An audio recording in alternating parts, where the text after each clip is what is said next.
Thaddeus Crowell didn't raise his voice. That was the worst part. He leaned against the fence post like he owned it, like he already owned everything, and looked Silas Rourke up and down the way a man looks at a horse he's decided isn't worth buying. "You're a drifter," Crowell said, quiet and pleasant, loud enough for the ranch hands to hear. A good one, maybe, but still just a man passing through someone else's life. Silas said nothing. Miss Wycliffe needs real security. Crowell pulled out a folded bank document and waved it once, not at Silas, at the house. Lenora's house, not a saddle partner. And just like that, without a single insult, without one raised fist, Thaddeus Crowell dismantled 20 years of a man's quiet dignity in front of everyone Silas had come to call family. The next morning, Silas told Lenora he was leaving. And that was when she said it. "Then I guess I can't keep this secret any longer." If this story already has you asking what you would have done, stay or go, then you're exactly who this channel was made for. Hit subscribe right now and ring that bell so you never miss a story like this one. And while you're watching, drop a comment telling me what city or country you're watching from. I want to see how far this story travels. Now let's go back to where it all began. The first time Silas Rourke rode onto Cinder Ridge, he had no intention of staying past the first frost. That was not unusual. In 20 years of drifting across cattle country, past the first frost had been the outside limit of his commitment to any place. He'd worked ranches from the Texas Panhandle north through Kansas, through the Nebraska Sandhills, and finally up into Wyoming territory, where the winters were long enough to kill a careless man, and the summers were so brief and violent they felt like apologies. He'd left all of them, every last spread, every decent boss, every warm bunkhouse with its familiar smell of tobacco and leather and horse sweat. Not because anything drove him away. That was the part people never quite understood when they asked, and most people eventually asked. He left because nothing held him. Is a difference, and Silas knew it the way he knew the difference between a green broke horse and a dangerous one. The first kind just needs time. The second kind has something broken in it that time won't fix. Silas, by the age of 40, had privately concluded he was the second kind.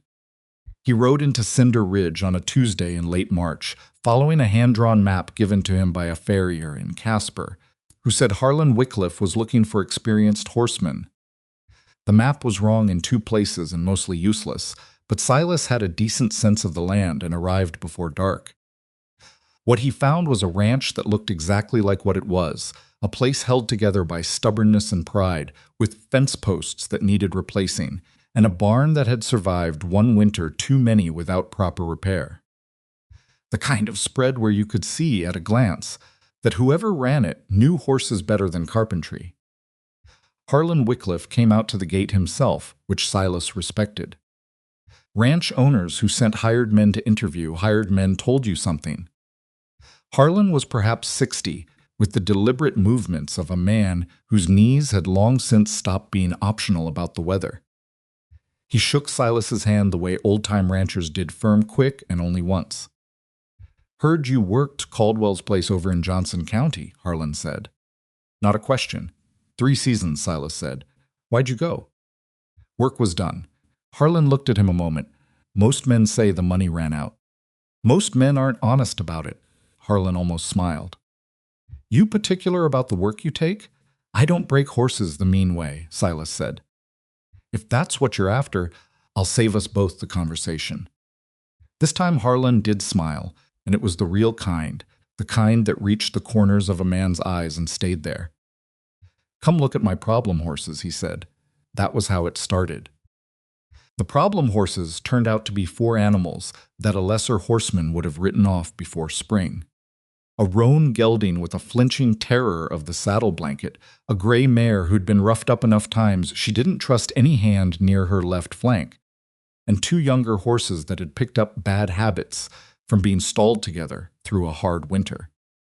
Silas spent an afternoon with all 4 of them, not working them, just being in the corral, moving slow, letting them adjust to the fact that he wasn't asking anything. Harlan watched from the fence without saying a word, which Silas also respected. At the end of the afternoon, the gray mare came to him. Harlan hired him the next morning. What Silas hadn't accounted for, what he hadn't been told and wouldn't have asked about, was the daughter. Lenora Wycliffe was 34 years old the first time Silas met her, and she met him the way she apparently met most things, head on, with an opinion already formed and no particular apology for it. She came into the barn on his third day, while he was working the roan gelding on a lead rope, and she stood at the gate without announcing herself. Silas was aware of her. You couldn't be in a barn with Lenora Wycliffe without being aware of her. Because she moved with the kind of deliberate quiet that meant she was paying attention to everything, but he kept his eyes on the gelding until the animal had settled. Then he turned. "You're not what my father described," she said. "What did he describe?" "Quiet, good with horses, reliable." She tilted her head a fraction. "You seem quiet enough. I'll try to be more unreliable," Silas said. She didn't laugh, but she looked at him differently, the way you look at something that might be worth a second look, and then she walked back to the house. That was the beginning. The first month at Cinder Ridge was work, and only work, which was the way Silas preferred things. The roan gelding began to calm. The gray mare Lenora's horse, he learned, a mare she'd raised from a foal, responded to patience in a way that suggested she hadn't always been treated to much of it. The two younger horses were simpler once they were separated and given clear boundaries. Harlan watched all of this with quiet satisfaction and occasionally brought Silas coffee in the mornings, which was a gesture so small and so decent that Silas found it unexpectedly difficult to accept. He wasn't used to simple kindness from employers. He'd learned to be suspicious of it. But Harlan Wycliffe, as far as Silas could determine over the weeks that followed, was exactly what he appeared to be. An honest man who was tired in the way that men get tired when they have spent their whole lives doing things right, and finding that right isn't always enough. The mortgage Silas didn't know about it yet was eating at Harlan in ways Silas could see without understanding their cause.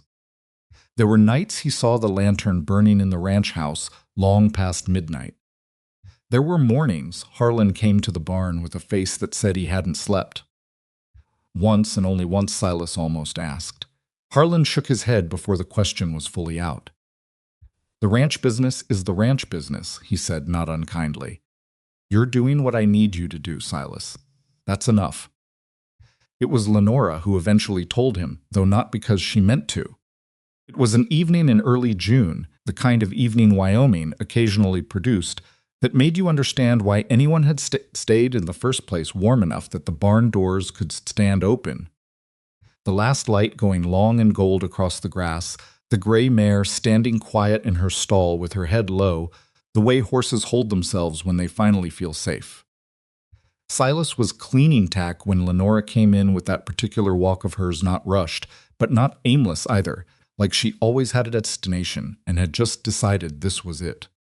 She sat on a hay bale without asking and was quiet long enough that Silas figured she'd come to think, not to talk. Then she said, "Did my father tell you the Crowell offer was the third one?" Silas kept working the bridle he was cleaning. "I didn't know there was a Crowell offer at all." "There's always a Crowell offer," she said, "every 2 years, regular as bad weather. He wants the eastern pasture, wants the water rights." "Wants?" She stopped. "He wants whatever my father won't sell him." "And your father doesn't want to sell?" "My father is going to die before he lets Thaddeus Crowell put one fence post on this land," Lenora said with a flatness that told Silas she didn't intend this as an exaggeration. Silas looked up at her then, and she was already looking at him. And there was something in her face, not vulnerability exactly. Because Lenora Wycliffe and vulnerability existed in a complicated relationship, but something that said she was telling him this because she needed to tell someone, and he happened to be present, and she'd decided he could be trusted with it. "Is the ranch all right?" he asked. A pause. "It will be," she said. And then "it has to be," which was not the same thing, and they both knew it. Silas went back to the bridle and didn't push, and Lenora sat on the hay bale for another 20 minutes without saying anything else, and somehow that silence was one of the more comfortable ones Silas had experienced in recent memory. He didn't examine that too carefully. He'd learned not to examine certain things too carefully. The second month. The third. The summer burned through and autumn came hard, the way Wyoming autumns do, like the season was in a hurry. Silas had renegotiated his arrangement with Harlan without quite meaning to what had as temporary horsework had expanded organically and without formal discussion into something closer to ranch management. He found he was arriving earlier in the mornings and leaving later in the evenings. He found himself in conversations with Harlan that went beyond horses into the land itself, the fencing strategy, the rotation of the pastures, the way water moved across the eastern slope. He found himself in conversations with Lenora, too. These were different conversations. Lenora knew horses the way some people know music, not just technically, but in her blood, with an instinct that didn't require explanation. She had ideas about the gray mare, about bloodlines and breeding, about what the horse could produce if handled right and matched well. She talked about it the way people talk about things they've been planning in private for a long time and are only now permitting themselves to say aloud. Silas listened. This was perhaps his most useful quality in conversation. He actually listened, without filling the silence with his own thoughts the moment she paused. Lenora noticed. He could tell she noticed because she started telling him more. They weren't friends, exactly. Silas wasn't sure he'd know how to be friends with Lenora Wycliffe. She was too direct for comfortable friendship and too private for easy companionship. But they understood each other in the specific way that people understand each other when they've independently arrived at some of the same conclusions about the world, even through completely different paths. The winter that year was brutal. 3 weeks in January that killed 2 calves and froze the water line to the barn twice and required Silas to sleep in the bunkhouse rather than ride back and forth from the small cabin Harlan had given him on the property's edge. The gray mare nearly died of colic one February night, and Silas sat with her until 4 in the morning, and Lenora sat with her too, across the stall, without being asked, and they didn't speak much, but they were there. Both of them, until the mare came back to herself. At some point during that night, Silas had looked across the stall at Lenora, her hair down, wearing one of her father's old coats 3 sizes too large. Her face drawn with the particular exhaustion of someone who has been afraid for hours and felt something shift in his chest that he did not give a name to. He did not give it a name because he knew what it was, and knowing what it was meant acknowledging that something was happening to him that he did not know how to stop. Silas Rourke had left 20 years of places and people specifically so that nothing would happen to him that he didn't know how to stop.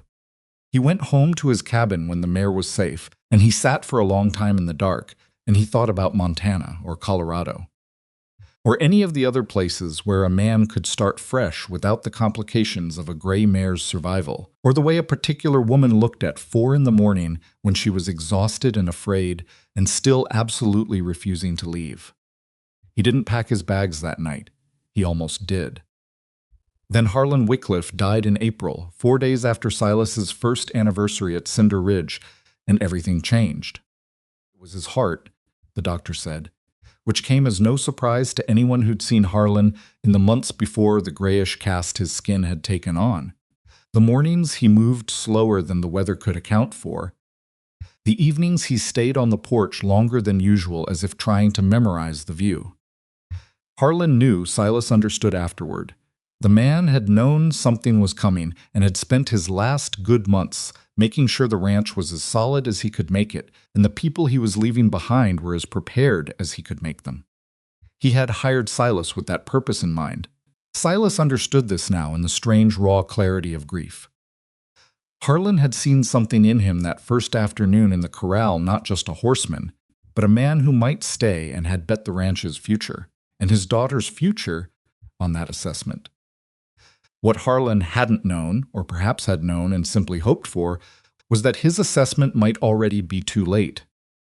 The reading of the will was simple and devastating in equal measure. Cinder Ridge went to Lenora. So did the mortgage, $4,300 at interest, with the first full payment coming due before winter. Harlan had carried it quietly through 4 bad seasons, refinancing once, stretching every resource, never telling Lenora the full number because he'd always believed the next season would be the one that turned things around. Silas was present when the lawyer read the figures. He watched Lenora's face go through something that wasn't quite expression, a small, precise flattening around the eyes, a stillness in the jaw that said she was choosing how to respond before she permitted herself to respond. She thanked the lawyer. She stood, she walked out to the barn. Silas gave her 20 minutes and then followed her. She was in the gray mare's stall, her back to the door, her face pressed against the horse's neck. Not crying, Lenora Wycliffe, he would learn, did not cry in front of people. She had some other way of processing things that he never fully understood, something internal and quiet and apparently total, because she would go into the barn looking devastated and come out looking like someone who had already decided what to do next. When she turned and saw him in the doorway, she said, "I suppose you'll be leaving." "I suppose you're wrong," Silas said. She looked at him a long moment. "I can't pay you what my father was paying you," she said. "Not for a while. I didn't ask about the pay, Silas." "Lenora." He said her name the way you say a thing when you want someone to stop talking and listen. "I'm not going anywhere." The gray mare shifted her weight. Outside, the April wind pushed at the barn door, and the hinges Silas kept meaning to fix complained about it. He stayed. He stayed through the spring and through that summer, which was better than the previous one, and through an autumn that brought its own disasters, 2 fence sections down in a late storm. 3 horses lost to a buyer who paid less than they were worth, but paid in time to cover the first mortgage payment. He stayed through Lenora's first serious argument with the bank, through the neighbor who tried to run cattle across the southeast corner of Cinder Ridge while the ownership transition was still fresh. Through the night, a creek came over its banks, and they spent 6 hours in the dark moving the livestock to higher ground. Gradually, Cinder Ridge stopped being Harlan Wycliffe's ranch and became Lenora Wycliffe's ranch. And Silas, without ever announcing it or being formally assigned the role, became the man who kept it running. This was not something he'd planned. He'd stopped planning for long distances somewhere around the second winter. He'd noticed it the way you notice the absence of something. The habit of scanning the horizon for the next place had simply gone quiet in him, and what replaced it was something smaller and more particular. The specific water stain on the barn's west wall that told you when the gutter needed clearing. The exact place in the north fence line where the posts had been put in too shallow and would pull loose the first hard frost. The way Lenora held her coffee cup in both hands on cold mornings when she was working something out in her head. He knew these things the way you know the things that are yours. He had not told her that. He had not told her any of it, because telling her would mean naming what had been building in him since that February night with the gray mare, and naming it would mean she would have to respond to it, and he did not know what her response would be. And not knowing felt preferable most of the time to knowing. He had come to understand afraid, not of Lenora, of what Lenora's answer might be. This was the man careful, stubborn, quietly terrified who was standing in the ranch yard on an October morning in the 3rd year when Thaddeus Crowell's wagon rolled up the road for what turned out to be a very different kind of visit than the ones that had come before. Crowell was 50, broad through the shoulders, with money that showed in the particular ease of a man who has never had to calculate whether he could afford a thing. He was not unpleasant. That was important to understand about Thaddeus Crowell. He was not a villain from a story, not a man who twirled his cruelty for effect. He was simply a man who had decided he wanted something and was accustomed to acquiring what he wanted, and who had looked at Cinder Ridge and looked at Lenora Wycliffe and decided that both of them fell into the category of things he could, with patience and proper resources, acquire. He came to the house. He had coffee with Lenora for an hour. He made his offer financial backing, enough to clear the mortgage entirely, expand the breeding stock, winterize the barn and the bunkhouse and the main house, provide the kind of stability that Cinder Ridge had been working toward for 4 years now.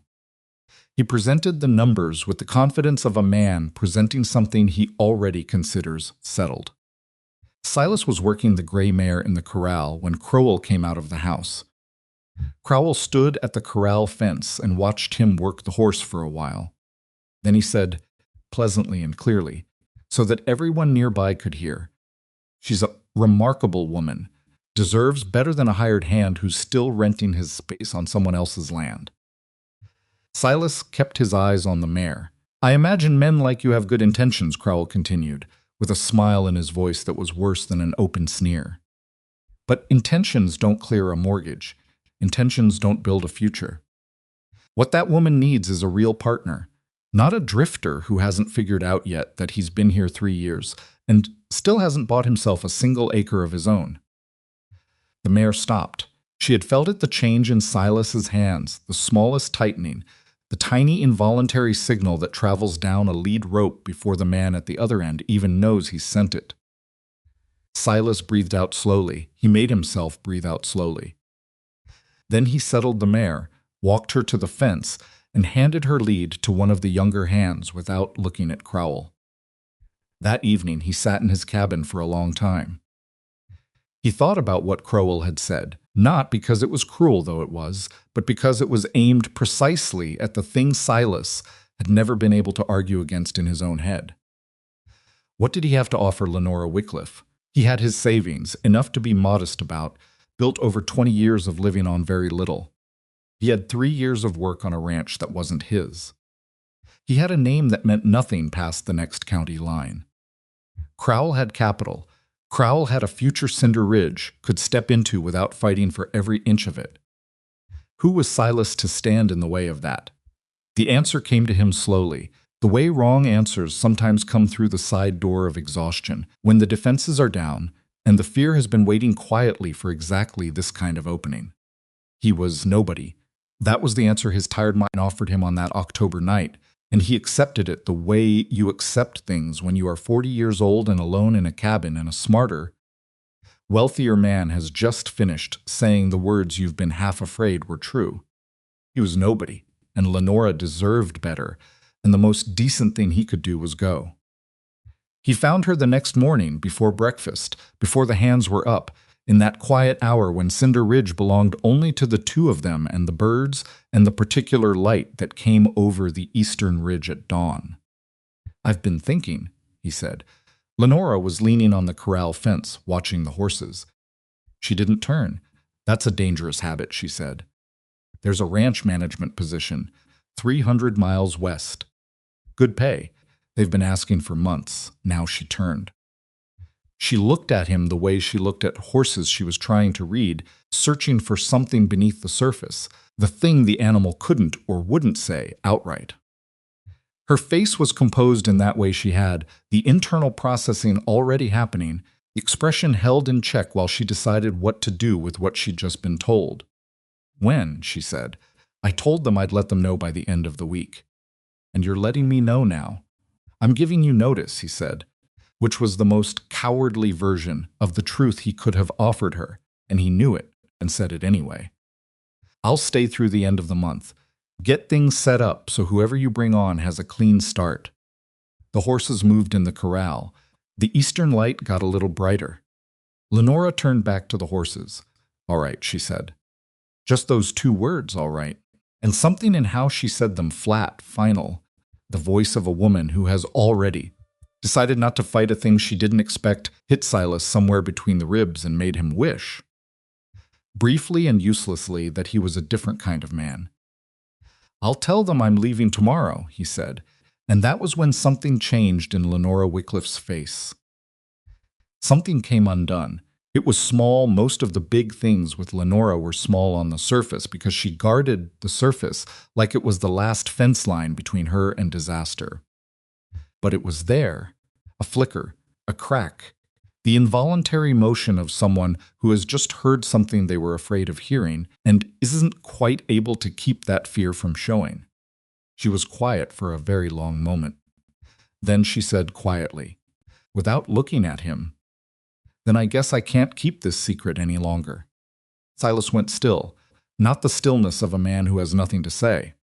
The stillness of a man who has just heard something land in the exact center of a wound he didn't know was open. He turned to look at her. Lenora was still facing the corral, still watching the horses, or pretending to, because her hands had found the top fence rail and were gripping it in a way that had nothing to do with balance. Her knuckles were not quite white, but close enough that Silas noticed, and noticing it told him this was not a small thing she was carrying. Whatever she was about to say, it had weight to it. The kind of weight that changes the shape of a conversation and everything that comes after. "What secret?" he said. Not a question, exactly. More like a man making sure he'd heard what he thought he heard. "Don't rush me," Lenora said, which was so purely Lenora, that precise refusal to be pushed. Even now, even when she was the one who'd opened this door, that Silas almost said something and stopped himself. He turned back to the horses instead and waited, because waiting was what you did with Lenora Wycliffe when she was working up to something. The gray mare was in the far corner of the corral. She'd put on good weight over the last 2 years and moved differently now than she had. When Silas first came, less braced, less watchful, the particular looseness in the shoulder that tells you an animal has stopped expecting the next bad thing. Silas had spent a long time working to put that looseness there, and looking at her now he felt a complicated thing that he didn't have a clean word for. Pride wasn't quite it. Satisfaction wasn't quite it. It was closer to the feeling of having done something that mattered and knowing it. He was going to miss that horse. He was going to miss a great many things, and the list of them was assembling itself in his chest with a weight he hadn't fully anticipated. "There's a letter," Lenora said. Her voice was careful. The way she got careful when she was telling you something she'd been rehearsing in her head and wasn't sure she was going to say right. "From who?" Silas said. A pause, long enough that a crow landed on the top post of the corral, looked at them both with its flat black eye, and flew off again. "My father," she said. Silas looked at her then, and she was looking at him, and what was in her face was not one thing but several things stacked on top of each other in a way he couldn't read fast enough. Something that might have been relief and something that was definitely fear, and underneath both of those something older and quieter and much harder to name. "He wrote it before he died," she said. "I found it after. In his desk, in the back of the top drawer, underneath the ranch deed, and 3 years of bank statements he never showed me." "He wrote me a letter," Silas said slowly. "He wrote you a letter," Lenora confirmed. "And he addressed it to you, and I found it, and She stopped, took a breath that wasn't quite steady. "I didn't give it to you." The morning had gotten quieter around them, the way mornings do when something important is being said inside them. "For 3 years, Silas said. "For 3 years, Lenora said. He didn't say anything. He was waiting for the full shape of this, because he could feel there was more, and he needed the more before he knew what he thought about any of it. "It's in the house," she said. "I'll get it, Lenora." "Just let me get it," she said, and there was something in her voice that ended the conversation, so he let it end. She walked to the house.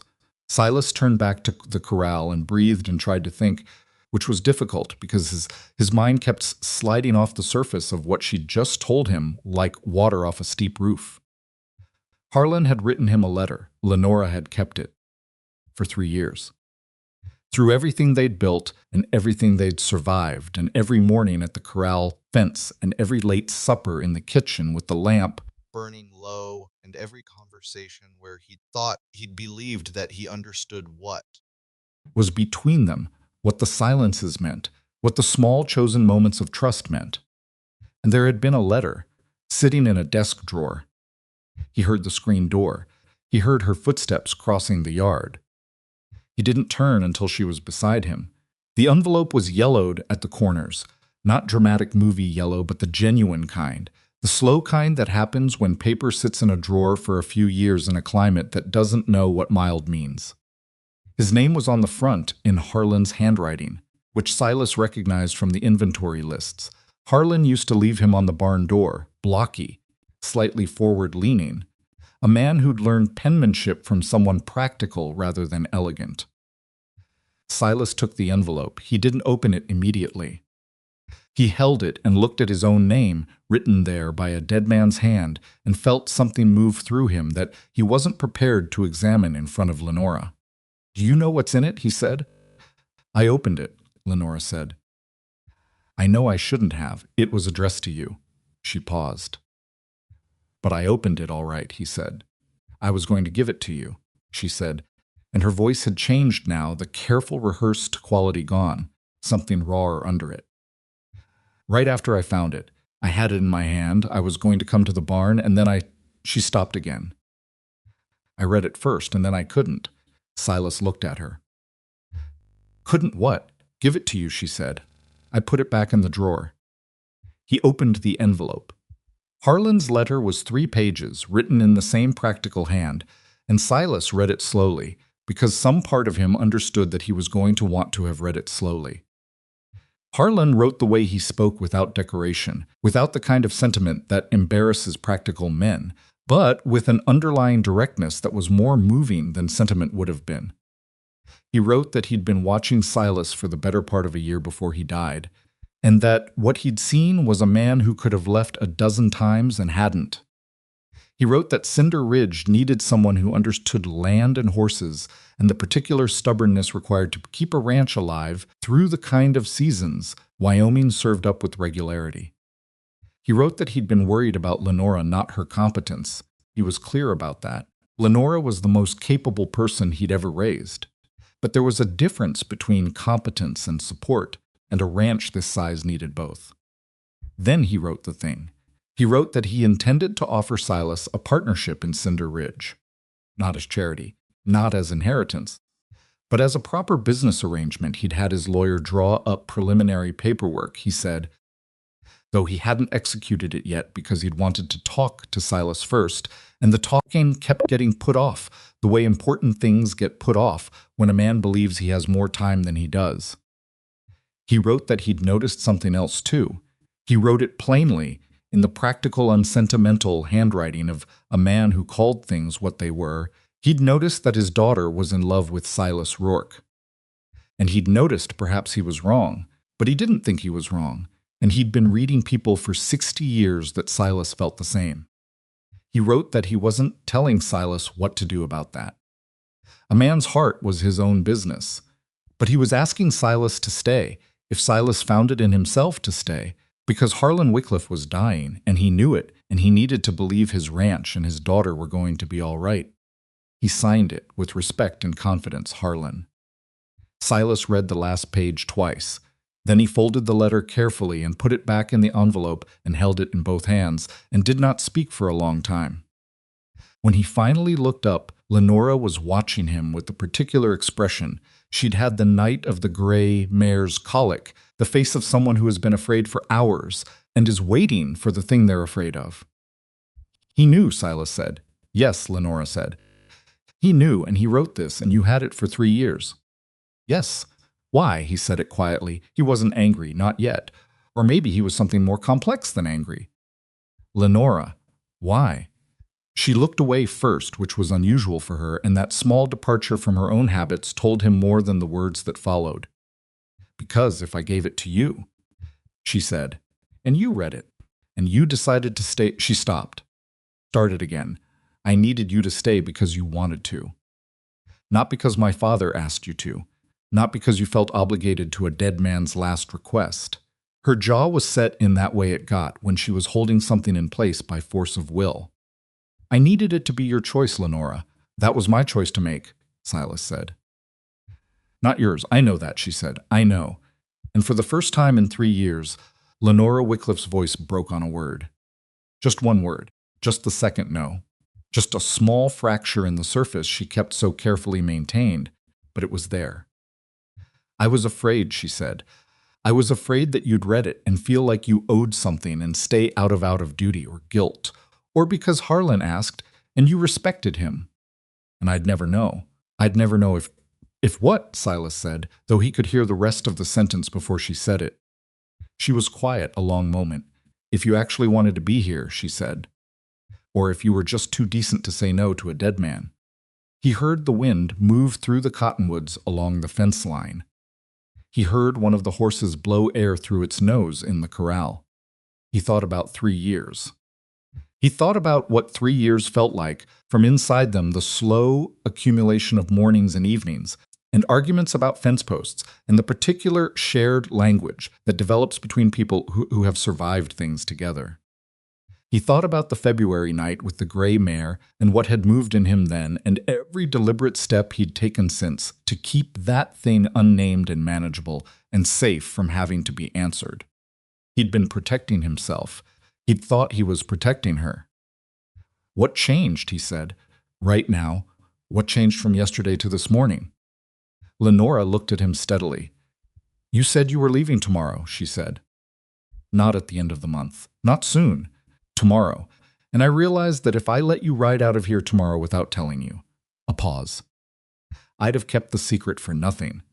All that time keeping it. Thinking I was managing the situation. She made a small frustrated motion with her hand, the kind she made when she couldn't find the exact word. And you'd be gone anyway. And I'd know that, and I'd also know it was my fault. Silas looked at her for a long time. Then he did something he hadn't done in 3 years. In her presence, he reached out and put his hand over hers where it rested on the fence rail. Not romantic, not dramatic. Just the plain fact of his hand on hers, present and deliberate, and he felt her hand go still under it. I'm going to need a while to think, he said. I know, she said. I'm not saying I'm still leaving. I'm not saying that. I'm not asking you to decide right now, but I need a while, he said. I'm angry, I know, she said again. You have a right to be. He lifted his hand. He folded the letter into his shirt pocket. He walked back toward the cabin, and he didn't look back, and she didn't call after him, because they both understood that calling after someone was not something you did when you just told them something that required time to land. Inside the cabin, he sat at the small table and put the letter on it and looked at it. He thought about Harlan Wycliffe's handwriting. He thought about the word confidence in the sign-off, with respect and confidence, and what it meant that a man who had assessed people correctly for 60 years had looked at Silas Rourke and decided he was worth betting on. He thought about Lenora keeping this letter through 2 winters and 1 spring and 1 summer and another winter and another spring and a second summer and into this fall, carrying it like a stone in her pocket. And every morning coming out to the corral fence, and every evening coming home, and never saying a word. He thought about what she'd said. I needed it to be your choice. And underneath the anger, which was real, which was legitimate, which he was not going to apologize for, he found something else. Something that had no clean name but felt like recognition. The specific recognition of seeing in another person's behavior the exact shape of your own fear expressed in a different way. Silas Rourke had spent 20 years leaving before anyone could matter too much. He left before they could leave him. He left before he could need them. He left before the question of what they thought of him could become something he couldn't walk away from. It was a very efficient system, and it had kept him completely safe and completely alone for 2 decades. Lenora had stayed in one place her whole life and kept a letter in a drawer for 3 years rather than hand it over and risk being told that the person on the other end of all her quiet, careful hoping didn't want what she wanted. They were the same fear, running in opposite directions. He sat with that a long time. Then he heard horses in the yard. Not his horse, not the ranch horses, multiple horses, the kind of number that meant company, and not the casual kind. Silas went to the window of the cabin and looked out, and what he saw was Thaddeus Crowell's wagon, flanked by 2 of his men on horseback, pulling into the ranch yard with the unhurried confidence of a man who has decided today is the day he closes a deal. Silas watched from the window. Crowell stepped down from the wagon with that particular ease of a man who has never had to rush for anything, and he walked to the house. And Lenora came out to the porch before he reached the steps. She must have heard the wagon too, and they stood there talking. Silas couldn't hear the words. He didn't need to. He could read it in the way Crowell held himself, that ease, that settled confidence, the slight forward lean of a man presenting something he considers a reasonable offer. He could read it in the way Lenora stood upright, arms slightly crossed, not hostile exactly, but not open either. She was listening. She was being practical the way she always was, because Lenora Wycliffe had been practical about survival her entire life, and old habits don't collapse in a morning. One of Crowell's men, not the one by the wagon, but the one who'd stayed in the saddle, turned his horse slowly and looked directly at Silas's cabin window. Silas stepped back from the window. He sat back down at the table. He put his hand flat on Harlan's letter and felt the folded paper under his palm and thought, "What are you doing? What exactly are you doing right now?" He was sitting in a cabin on land he didn't own, watching through a window while a man with money and plans and a wagon that probably carried a bank document in it stood on Lenora's porch and made the case that he was the better option. And Silas was sitting here being angry. He stood up. He picked up the letter and put it carefully in his shirt pocket again, where it had been before, close to his chest, which was not sentimental but was accurate. Put on his hat, he went outside. Crowell was still on the porch. Lenora was still standing with her arms crossed. One of the hands young Pete Dillard, who'd been with the ranch 2 seasons and was loyal to Lenora in that uncomplicated way. Young men are loyal to people who treat them decently, was watching from the barn door with an expression that suggested he wasn't sure whether to stay or go. Silas walked to the porch, not rushing, not making a show of it, just walking the way you walk on your own ground, because for 3 years this had been his ground in every way that mattered except the legal one, and he was not going to pretend otherwise, because a man in a good coat had showed up with a wagon. Crowell saw him coming, and something shifted in his expression, not quite irritation, more like the look of a man who has recalculated. "Rourke," Crowell said pleasantly, "thought you were leaving tomorrow." "Still thinking it over," Silas said. He looked at Lenora. She was looking at him with something in her face he hadn't seen before, or hadn't let himself see before, something that was neither the competent rancher nor the carefully guarded woman who chose her words with such precision, but something underneath both of those. Something bare. "Miss Wycliffe," Crowell said, bringing her attention back, "I was just explaining that my offer has a time consideration. The capital I'm prepared to extend requires certainty about the management structure going forward." "Once you've had time to—" "I understand the offer," Lenora said. "The mortgage payment is due before—" "I understand the mortgage payment," she said. "Mr. Crowell, I appreciate that you've come out here personally." Her voice was entirely steady, which Silas recognized as the steadiness of someone who has just made a decision and is speaking from the other side of it. "But I need more time to consider the terms." Crowell's pleasant expression held. "Of course. I'll leave the documents with you." He pulled a folded envelope from his inside coat pocket. There it was. There was the bank document Silas had imagined, and set it on the porch railing. "The offer is conditional on my confidence in the property's long-term management. I hope you'll keep that in mind." He looked at Silas when he said it. Not with hostility.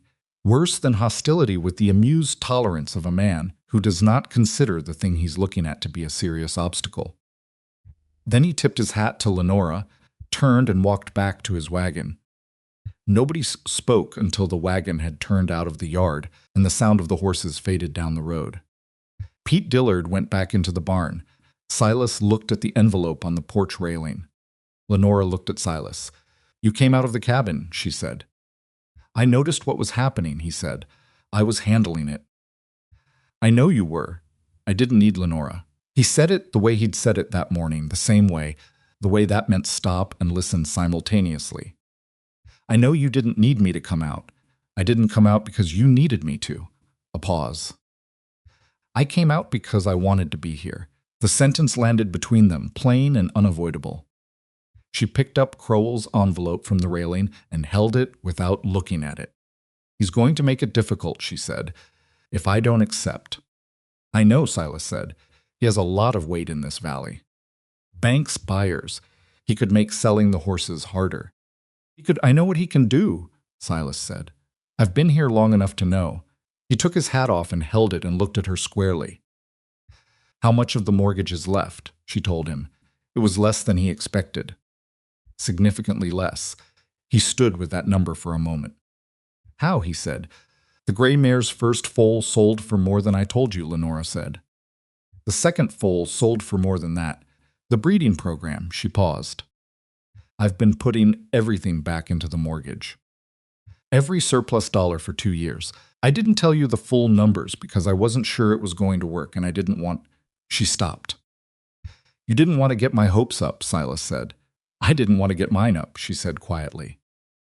He stood there with his hat in his hands on Lenora Wycliffe's porch, and he thought about two people who had spent 3 years being careful with each other's feelings by keeping things to themselves, and how that had worked out, and what it had cost both of them, and what it might have cost them entirely if she hadn't said those words this morning at the fence. Then I guess I can't keep this secret any longer. Crowell's money isn't necessary, he said slowly. It wasn't quite a question. It would make things easier, Lenora said. It would make things much easier, but no. She looked at him. It isn't necessary. Silas nodded. He was working something out in his head, and she was letting him work it out. And that particular patience, that willingness to give him the time and silence to arrive at his own conclusions was so precisely her. So entirely the woman he'd watched across 3 years of early mornings and brutal winters, that he felt it somewhere deep and specific in his chest. I'm not going to take Crowell's job, Silas said. Lenora went still. I know what you told me, he said. That it was a good position, good pay, good opportunity. I know what I told you, too. I told you I was leaving tomorrow. He put his hat back on. I lied, or I told myself a story. I've been telling it to myself since last night, and I'm done with it. Something moved through Lenora's face, not relief yet. Too early for relief, but the first small movement in the direction of it.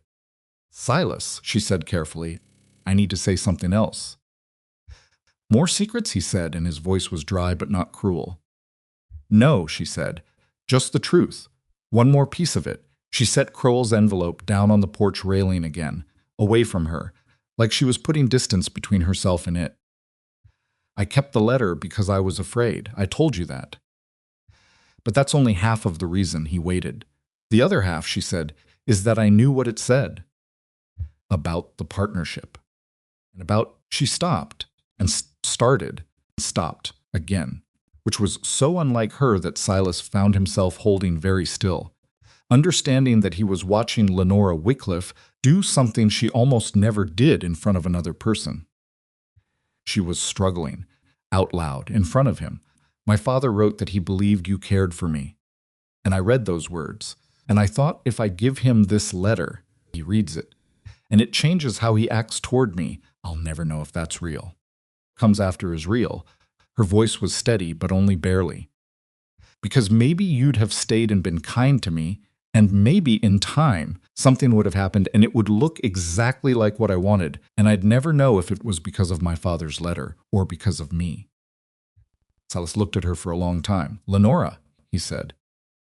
I fell in love with you in a horse stall at 4 a.m. in February, watching you refuse to leave a sick animal. Harlan hadn't written any letter yet, as far as I know. I was standing across a stall from a woman wearing her dead father's coat 3 sizes too big. And I knew, and I have known ever since, and I've been... He stopped. Started again.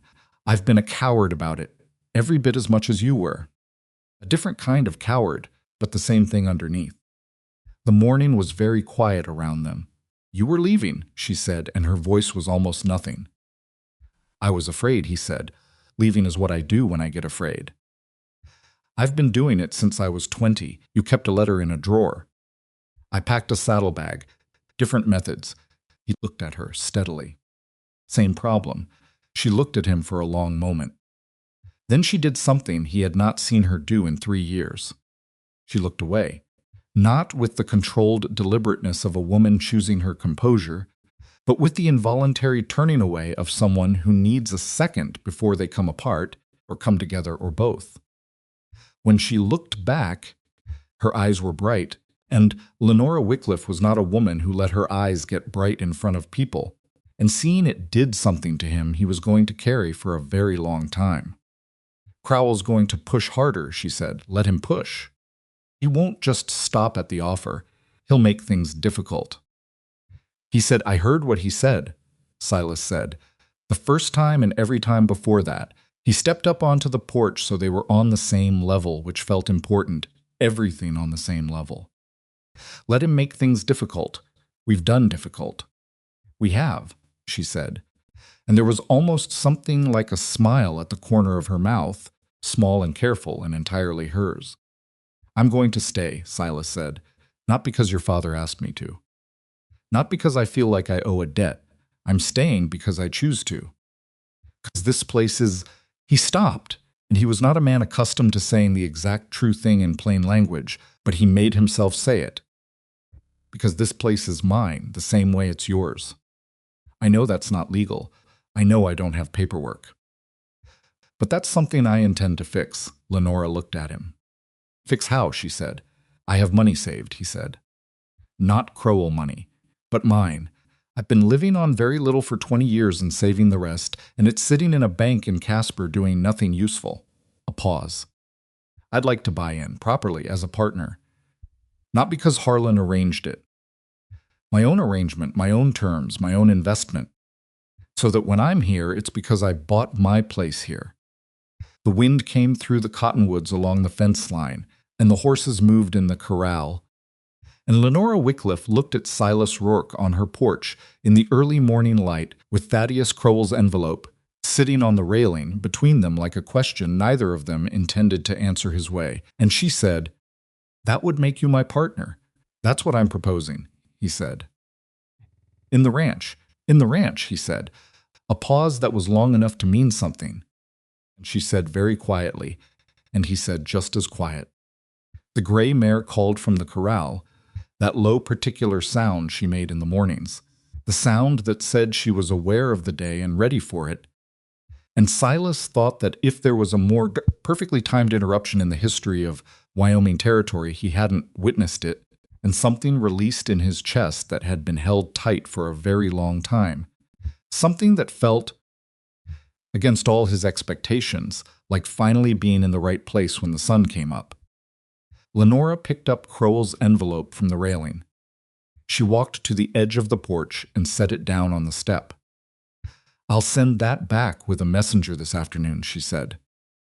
All right, Silas said. And you're not saddling a horse tomorrow? No, he said. Or next week? No, he said. She nodded once. With that particular finality, she had decision made, settled, moving forward, and then she went down the porch steps and across the yard toward the barn. And Silas stood on the porch and watched her go. And when she was halfway across the yard, she turned back and looked at him.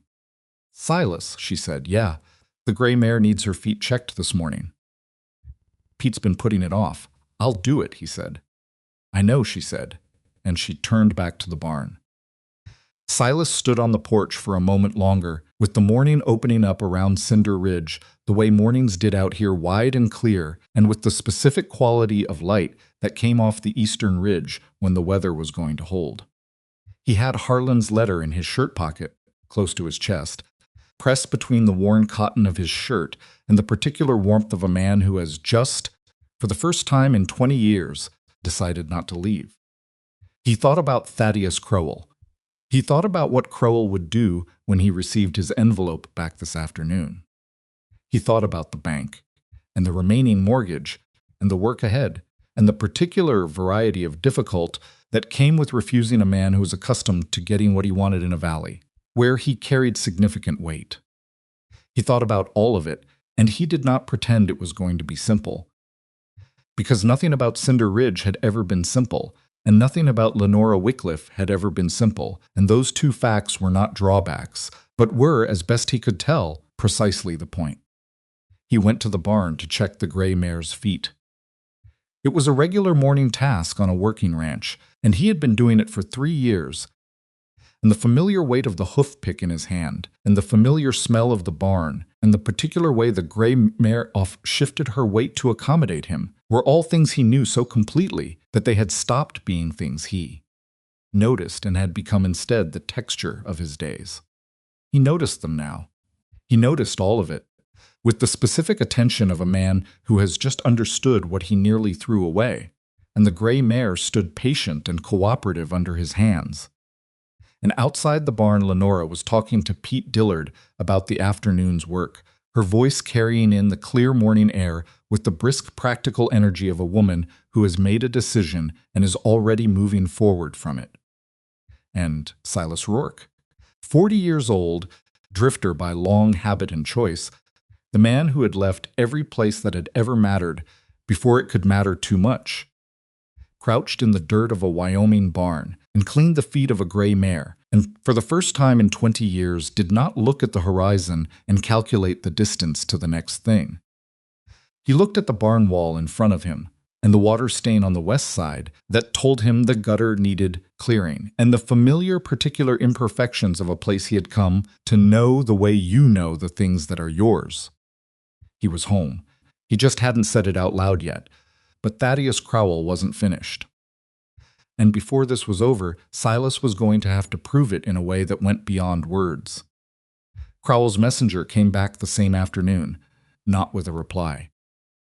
With a different envelope thicker than the first, sealed with the kind of careful formality that meant a lawyer had been involved. Pete Dillard took it at the gate and brought it to Lenora in the barn, where she and Silas were finishing the last of the afternoon feeding. Pete handed it over without a word and went back to his work with the expression of a young man who has learned that some things are better not commented on.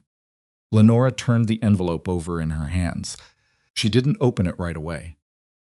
She set it on the top of the feed barrel and looked at it the way she looked at things she already suspected were going to be trouble directly, without flinching, giving herself a moment to be ready before she committed to knowing. Silas leaned against the stall door across from her. "You going to open it?" he said. In a minute, she said. "It won't get better sitting there. I know that," she said, and picked it up. The letter inside was 3 pages, formal language throughout, and what it amounted to was this. Thaddeus Crowell had spoken with the First Territorial Bank in Casper. He had spoken with Clement Harding, specifically, who was the loan officer managing the Wycliffe mortgage account.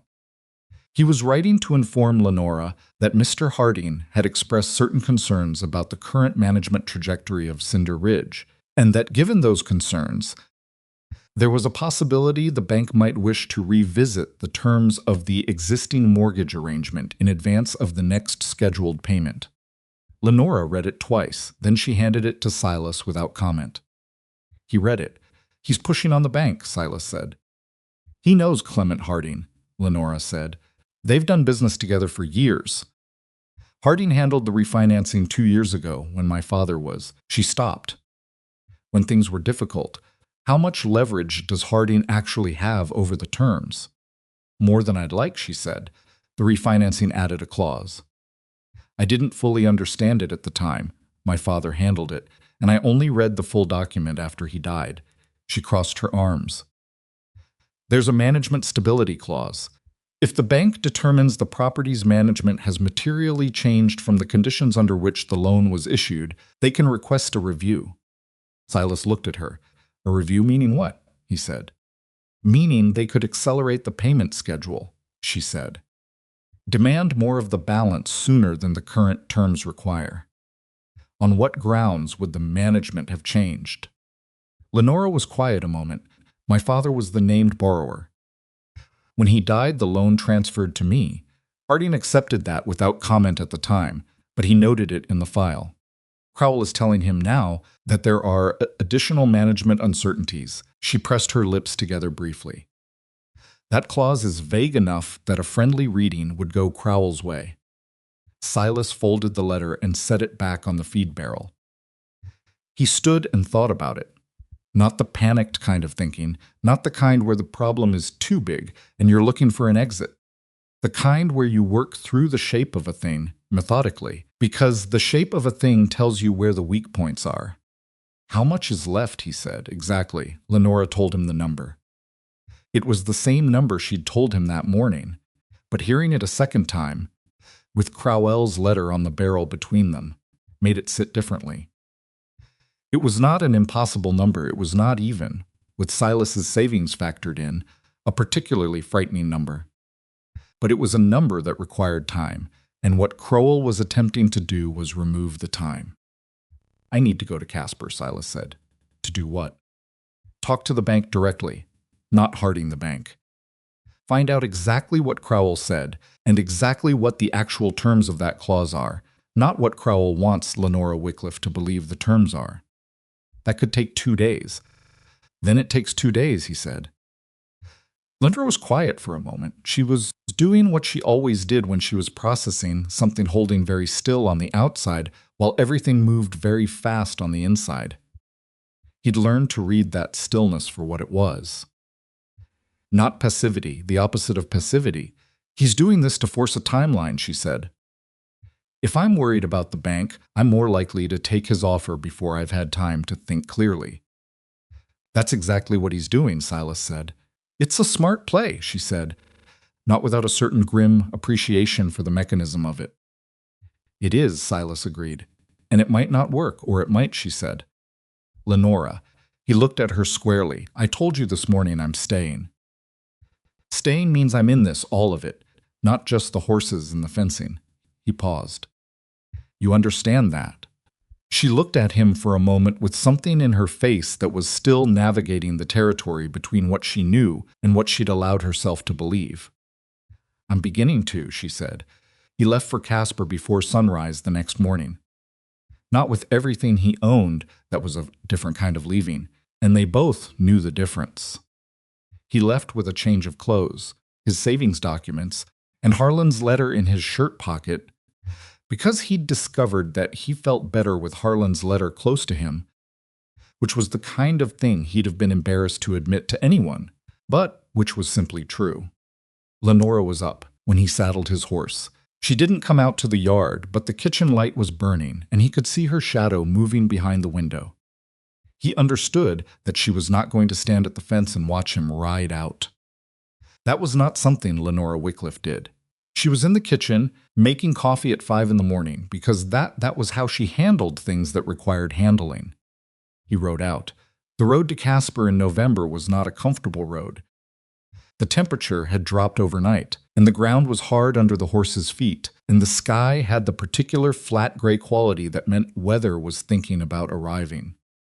Silas rode at a steady pace and didn't push the horse, and had 2 days of thinking to do, so he did it. He thought about money. His money, specifically 20 years of sparse living, carefully accumulated, sitting in an account in Casper that he'd added to with the mechanical consistency of a man who had no other plan for his future and had therefore defaulted to saving against a future he hadn't been able to imagine. The amount was enough, not lavishly enough, not with anything left over for comfort, but enough to make a real offer on a partnership share in Cinder Ridge, and enough to make a meaningful dent in the remaining mortgage balance simultaneously. He'd never thought of that money as anything except emergency reserves. A drifter's last line of defense, the thing that stood between him and genuine destitution when the next job didn't come. He thought about what it would mean to spend it, to put it into land, into a specific place, into a future that was tied to a particular set of fence posts and a particular gray mare and a particular woman who kept her father's secrets for 3 years because she was afraid of what the truth might or might not mean. He thought about fear.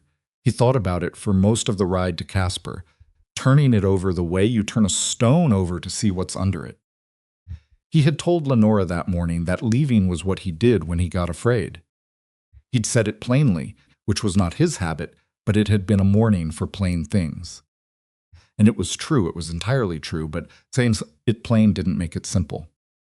20 years of behavior doesn't dissolve because you've named it correctly.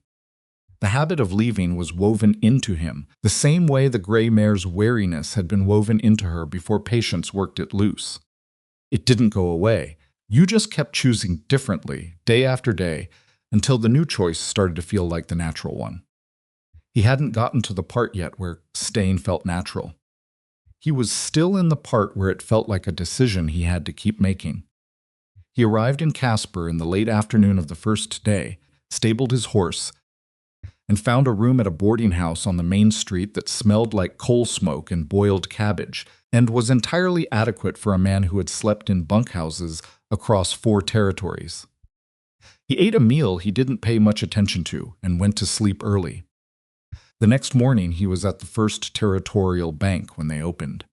Clement Harding was a man in his late 50s, trimly dressed, with the careful manner of someone who spent his professional life managing other people's difficult situations and had learned to do it with minimal personal engagement. He recognized Silas's name. You could see it in the small adjustment of his expression when Silas introduced himself, which confirmed that Crowell had already been here and had mentioned Silas specifically. "I'm here on behalf of Cinder Ridge Ranch," Silas said. "On behalf of Lenora Wycliffe. Miss Wycliffe is welcome to come in herself," Harding said, pleasantly enough. "Miss Wycliffe is managing the ranch," Silas said. "Which is what ranches require.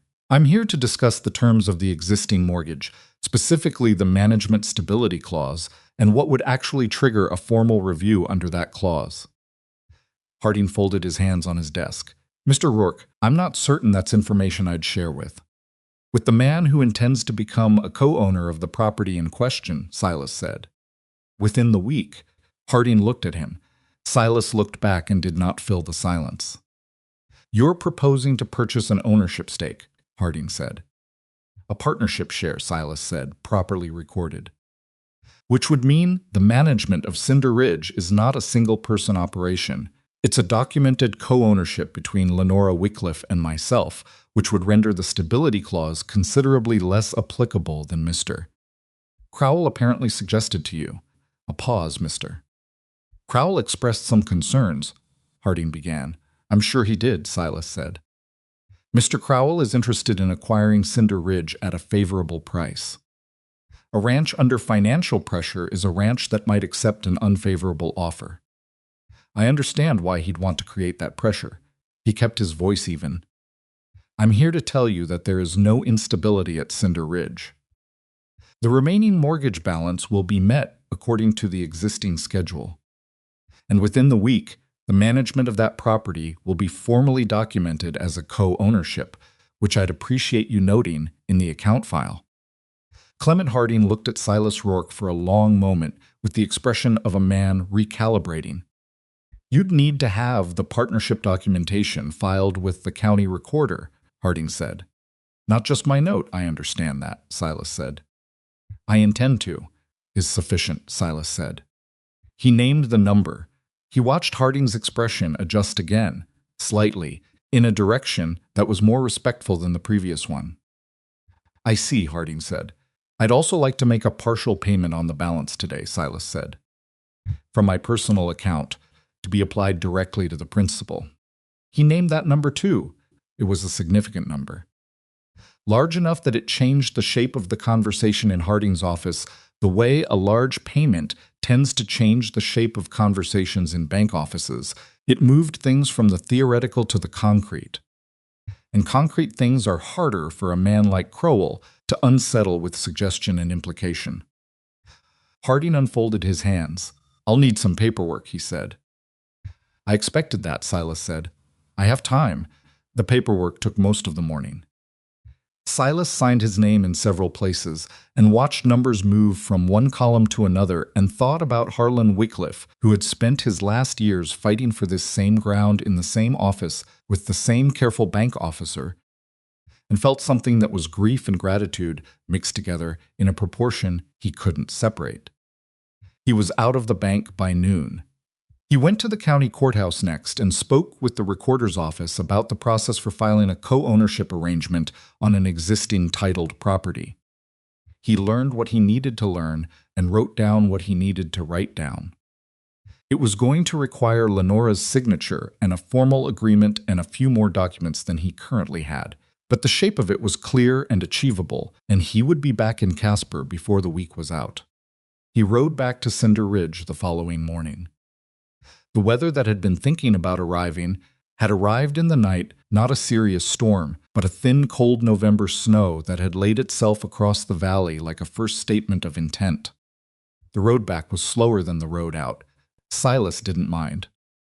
He had something different in him on the return trip, something that hadn't been there on the way out. Not quite peace, not exactly.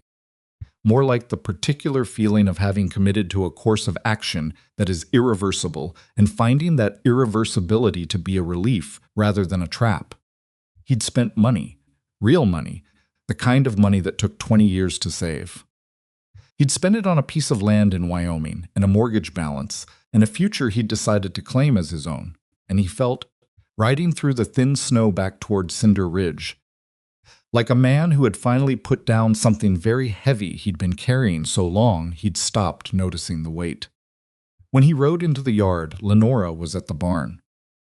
She saw him from the door and stood where she was and watched him come across the yard, and there was something in how she stood, the specific quality of her stillness, that said she'd been worried. Not visibly worried, not in the way she'd admit to, but the kind of worried that comes out as excessive alertness when the thing you were worried about finally arrives. "You're back," she said. "Told you 2 days," he said. "Roads were bad this morning. They were passable," he said. He dismounted and handed the reins to Pete, who had appeared at the appropriate moment, the way Pete Dillard generally appeared quietly, without announcement, having somehow assessed that his presence was useful. "I went to the bank," Silas said to Lenora, and she said, "And the management stability clause is not the threat Crowell wanted you to think it was." Harding confirmed it would require documented evidence of significant management failure, which Crowell doesn't have because there isn't any. He paused. "I also made a payment on the balance." Lenora went still. "Your savings," she said. "Not a question. Some of them," he said. "Enough to change the shape of what we're dealing with. The rest I'm putting into the partnership filing once we get the paperwork together." He looked at her directly. "We need to go back to Casper together before the end of the week. Sign the co-ownership documents, make it formal." She was quiet for a moment, looking at him with the layered expression he'd learned to read as her processing something significant. "You spent your savings," she said. "I invested them," he said. "There's a difference. Silas, that money was mine," he said. "Mine to do with as I decided, and I decided." He kept his voice steady. "Lenora, I've been here 3 years. I've been working this land for 3 years. He stopped and said the true thing instead of the careful thing. "I've been home here for 3 years. I just wasn't willing to say it. So I'm saying it now, and I'm putting money behind it, because words are easy and I don't want easy." She looked at him for a long time. "You didn't have to go to the bank," she said. "Crowell was using it against you," he said. "I had the means to stop that. So I stopped it." Something moved through her face. Not softness exactly. Lenora Wycliffe's face didn't do softness the way other women's faces did softness. It was more specific than that.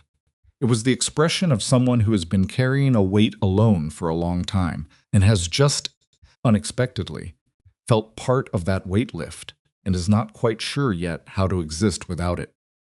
"Thank you," she said. "You don't need to thank me," he said. Partners don't thank each other for doing their share. The word partners landed between them and sat there and meant several things at once, and they both knew it, and neither of them elaborated on it, which was perhaps more honest than elaboration would have been. They went inside for coffee. The kitchen was warm and smelled like the stew Lenora had apparently made at some point in the last 2 days, and there was enough of it left in the pot that Silas had a bowl standing at the stove without being asked, and didn't comment on the fact that she'd made enough for 2, considerably more than one woman needed, and she didn't comment on his not commenting. And this was the kind of communication that happens between people who have lived adjacent to each other long enough to have developed a shared language of small things. "Crowell came by yesterday," Lenora said. Silas set his bowl down. "In person," she said. "Not a messenger. He came himself." She poured her own coffee and sat at the table. He was different. The pleasantness was still there, but it was thinner.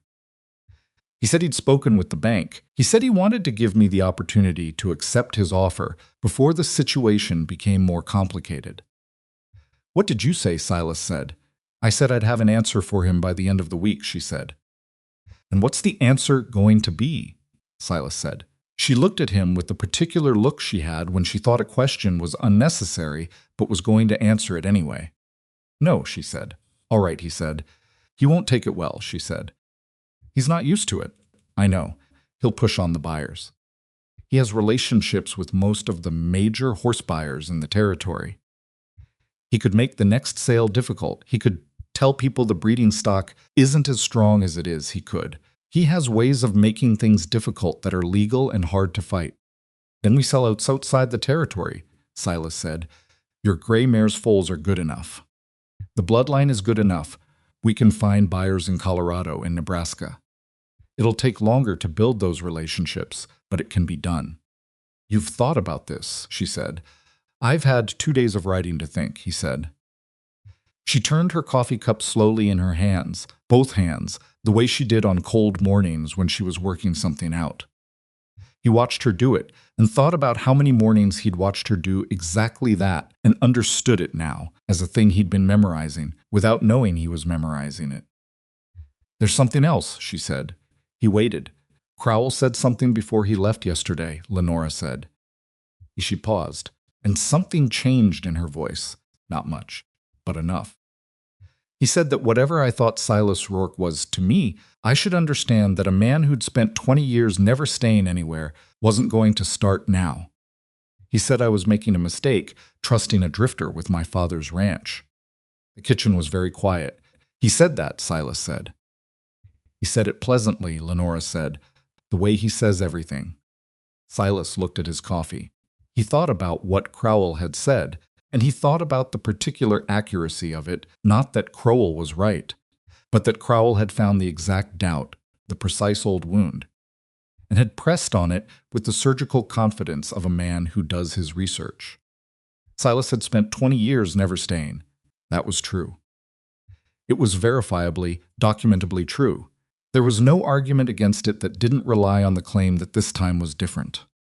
He didn't say any of that. What he said was, "What did you think when he said it?" Lenora looked at him steadily. I thought that the man who went to Casper on my behalf and spent his savings on my mortgage wasn't a drifter, she said. I thought that was a different kind of man. And I thought that Thaddeus Crowell, who has never in his life done anything that didn't serve his own interests first, was probably not the most reliable authority on what Silas Rourke is. He looked at her. She looked back at him without looking away, which was Lenora, was entirely Lenora, and he thought that this was perhaps the most direct thing anyone had said to him about himself in 20 years.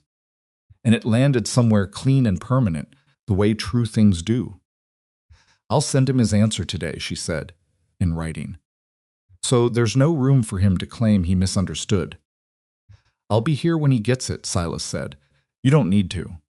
Lenora, the same word, the same way, I'll be here. She nodded once and picked up her pen. The letter she wrote was 2 paragraphs. The first paragraph declined Crowell's offer in clear and final terms, thanking him for his interest and citing Cinder Ridge's existing management strength and financial trajectory as reasons the offer was unnecessary. The second paragraph was 3 sentences. She was aware of the conversations he had been having with her bank. She considered those conversations to have been conducted in bad faith. She wished him well in his other business ventures. It was the most polite hostile document Silas had ever read.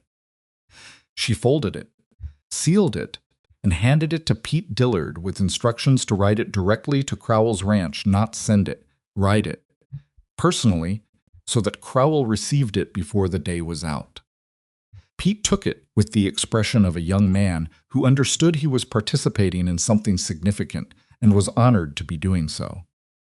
Then there was nothing to do but wait. The waiting was its own kind of pressure. Silas didn't pretend otherwise. That afternoon he fixed the section of fence along the east pasture that had been pulling loose since September, which he'd been meaning to get to and which now felt like a task with double significance, the kind of work you do on property you intend to keep. He worked for 3 hours in the cold, driving posts to proper depth and restringing wire and doing it right rather than adequate. Because adequate fencing on winter ground was a temporary solution, and he was no longer interested in temporary solutions. Pete came back in the early evening. He read it, Pete said. Right there while I stood at the gate. Read it twice. Pete paused with the careful tone of a young man choosing his words. He didn't say anything, just folded it back up and went inside. Lenora and Silas were both in the barn when Pete gave his report. The silence that followed was the silence of two people waiting for the other's shoe. That's not over, Silas said, when Pete had gone. No, Lenora said. That's not over. He'll do what he said. With the buyers, probably, and whatever else he can think of, Silas said. Probably, she said again. Crowell doesn't... She stopped, choosing her words. He doesn't lose things gracefully. He's never had to. They stood in the barn in the quiet that came after decisions have been made and before the consequences have arrived. The gray mare was in her stall, drowsy and content in the way horses get in the early evening when the work is done and the hay is fresh. One of the lanterns was burning low and needed trimming, and the shadow it threw was long and warm across the barn floor. I'm scared, Lenora said. She said it plainly, without preamble, without the careful management she usually applied to things like this, and the plainness of it stopped Silas completely. Because in 3 years, Lenora Wycliffe had not once said those words. She had shown fear in the way she gripped the fence rail, in the brightness of her eyes that one morning, in the way her voice had fractured on a single word, but she had not said it. Saying it was different. Saying it out loud to another person was a different thing entirely from the private fact of it. About what specifically, he said, because she deserved the respect of a real question. All of it, she said. Crowell, the buyers, the mortgage. This, she made a small gesture that took in the barn and the ranch and, he understood, the two of them. All of it at once. It's a lot of things to be unsure about at the same time. Yeah, he said. It is. I'm not asking you to fix it, she said quickly. I know you're not. I'm just... She stopped.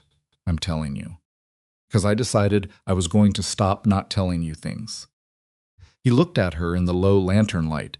This woman he'd been watching for 3 years, learn every horse on this property, and manage every crisis, and carry every burden that came at her, without asking for a hand and rarely accepting one. And he thought that this plain admission in an empty barn at the end of a hard day was possibly the bravest thing he'd seen her do. I'm scared too, he said. She looked at him. About Crowell, he said. About the buyers. About whether I spent my savings on the right thing. He paused. About whether I'm the man Harlan thought I was. Whether I can be. He looked at her steadily. I'm scared about most of what's in front of us. But I'm more scared of the version of this where I'm not here for it. She held his gaze for a long moment. All right, she said, which was what she said when she'd received something real and was taking it seriously. All right, he said back. The lantern needed trimming, and neither of them moved to trim it, and the shadow on the barn floor got longer, and the gray mare shifted in her stall with the comfortable ease of an animal who has stopped expecting the next bad thing. And outside the barn, the Wyoming night was coming down cold and clear over Cinder Ridge, over the east pasture fence. Silas had spent 3 hours fixing in the cold, over the yard where his horse stood stabled in the barn he'd come home to. And Thaddeus Crowell, 12 miles away in his warm house, was sitting with a folded letter and an expression that Pete Dillard had described as blank, which both Silas and Lenora understood did not mean empty. It meant contained. The kind of contained that comes before a man who is unaccustomed to losing decides what he intends to do about it. They didn't know yet what form it would take. They didn't know yet how far Crowell was willing to push, or how many relationships he was willing to spend, or whether the thing he chose to do next would be the kind of thing that could be answered with patience and hard work, or the kind that required something else entirely. What they knew was what they had: a barn. A gray mare with a good bloodline and 3 years of careful work behind her. A fence line that was properly set for the first time since Harlan died. A kitchen with warm stove and a pot that was always slightly too large for one person. A debt that was smaller than it had been yesterday. And 2 people who had spent 3 years being afraid of each other's answers and had finally, at the very edge of losing the chance, started asking the questions. Silas trimmed the lantern. The light steadied. They went back to work. Crowell moved faster than either of them expected. By the end of that week, word had reached Cinder Ridge through the particular informal network that operates in small valleys. Everywhere the farrier who worked 3 ranches and talked at all of them. Feed merchant in town who noticed what people ordered and what they didn't. The neighboring ranchers' wives who exchanged information at the dry goods store with the efficient accuracy of a telegraph system that Thaddeus Crowell had been making visits. Not to Lenora, to the buyers. Specifically, to a man named Gerald Foss, who ran the largest horse trading operation in the northern part of the territory and who had, over the past 2 years, purchased 4 of Cinder Ridge's best young horses at prices that reflected their genuine quality. Foss was not a friend. Exactly, he was a businessman.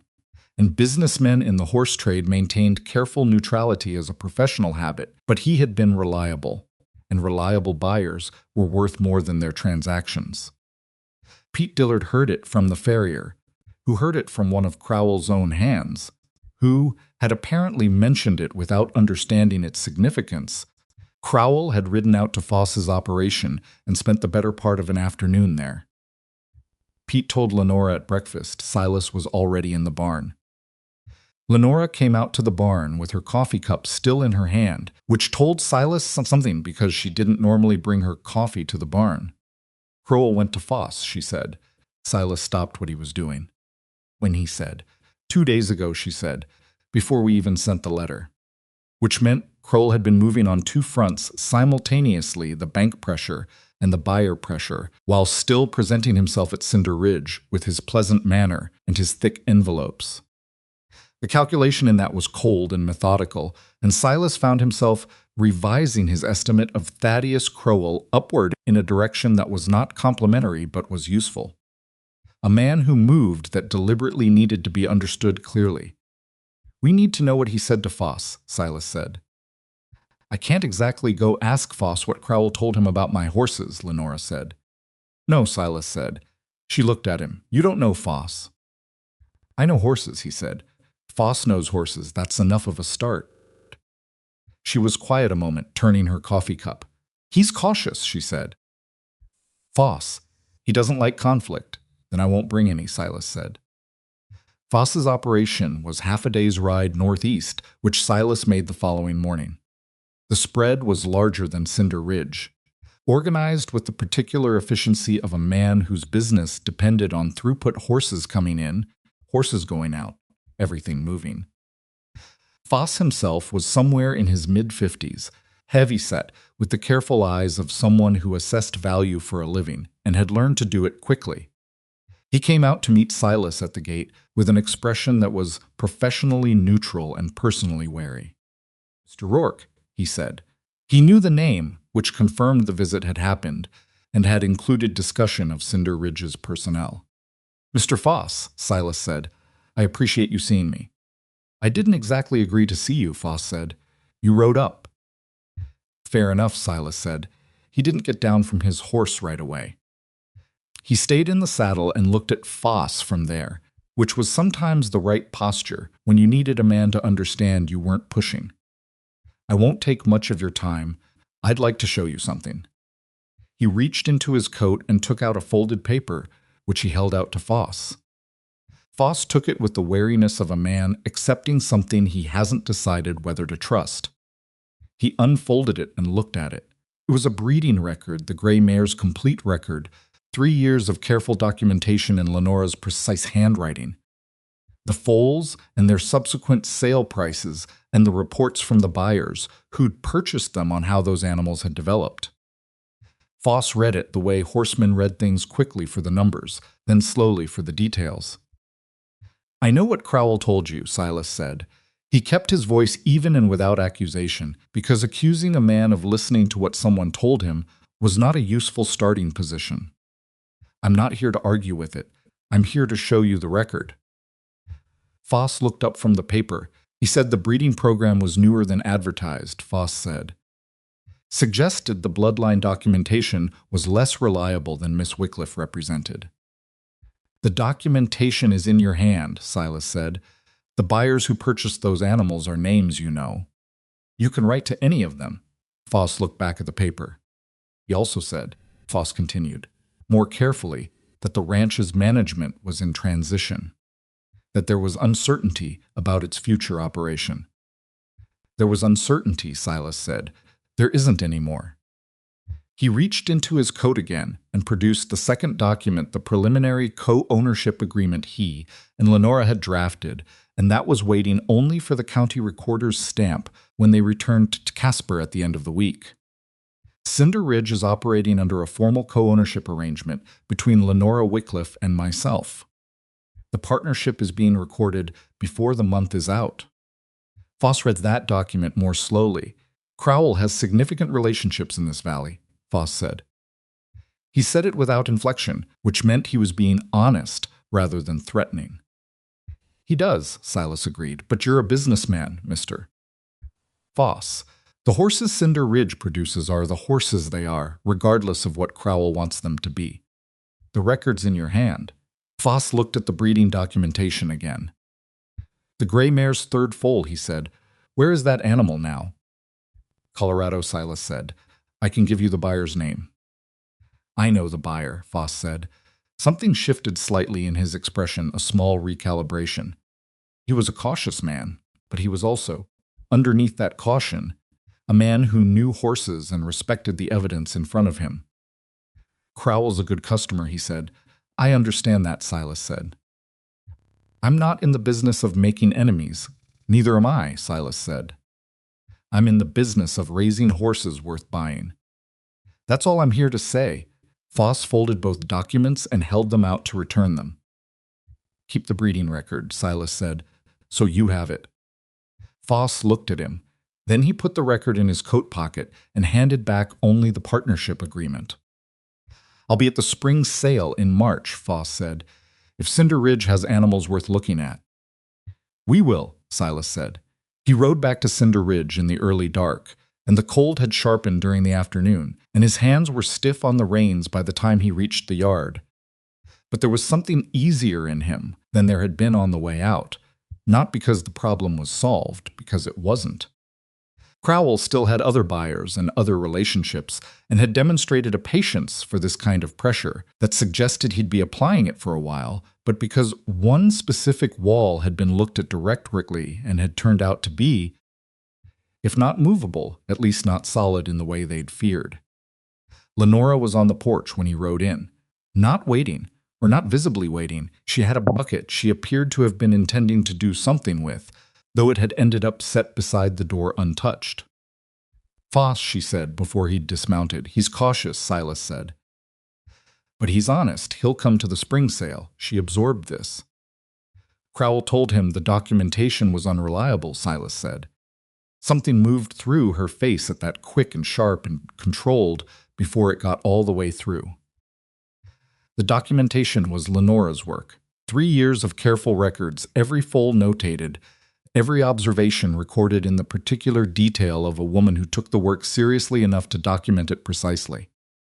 Calling it unreliable was not just a business strategy. It was personal in the way that attacks on your work are personal when your work is the thing you have given the best of yourself to. He's good at finding the specific thing, she said quietly. He is, Silas said, but the documentation is what it is. Foss kept the copy I gave him. She nodded, picked up the bucket. Set it back down. There are going to be others, she said. Other buyers he visits. Other conversations we don't hear about until after. Yes, Silas said, probably. We can't ride to every buyer in the territory. No, he said, but we can make sure what we're selling is good enough that the people who buy it remember it regardless of what Kroll says. He looked at her steadily. Which means the spring foals need to be the best we've produced. They will be, she said. It wasn't bravado. It was the straightforward statement of a woman who knew what her gray mare was capable of and had planned for it carefully and was not going to let Thaddeus Crowell's opinion alter the fact. They went inside. The kitchen had gotten to be a place where they spent time in the evenings. Now, without it being remarkable, Silas at the table with whatever paperwork the ranch required. Lenora making notes on the breeding records or reading whatever she was reading.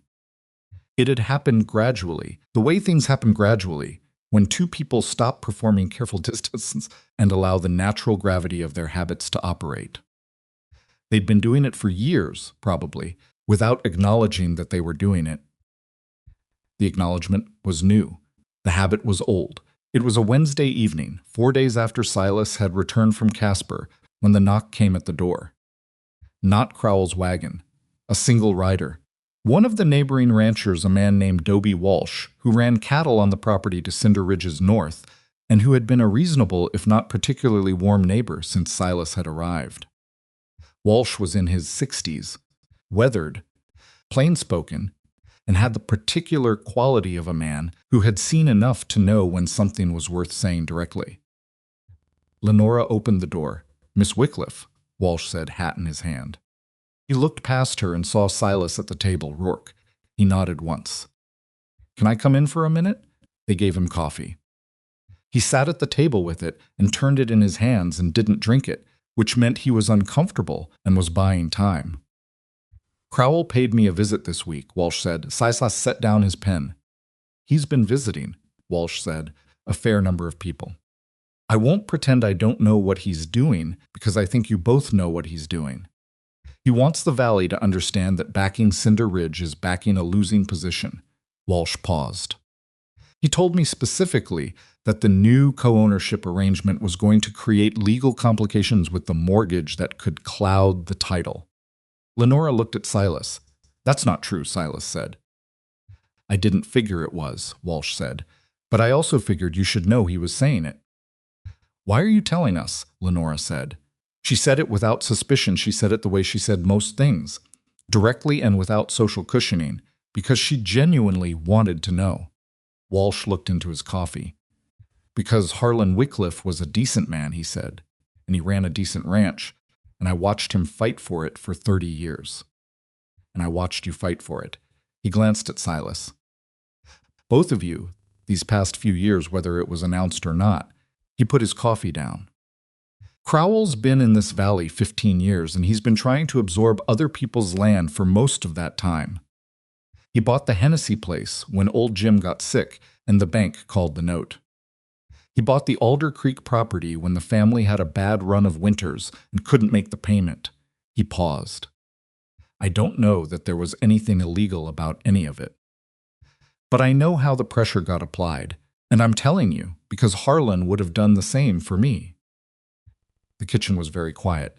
"Thank you, Dobie," Lenora said. Walsh stood. He picked up his hat.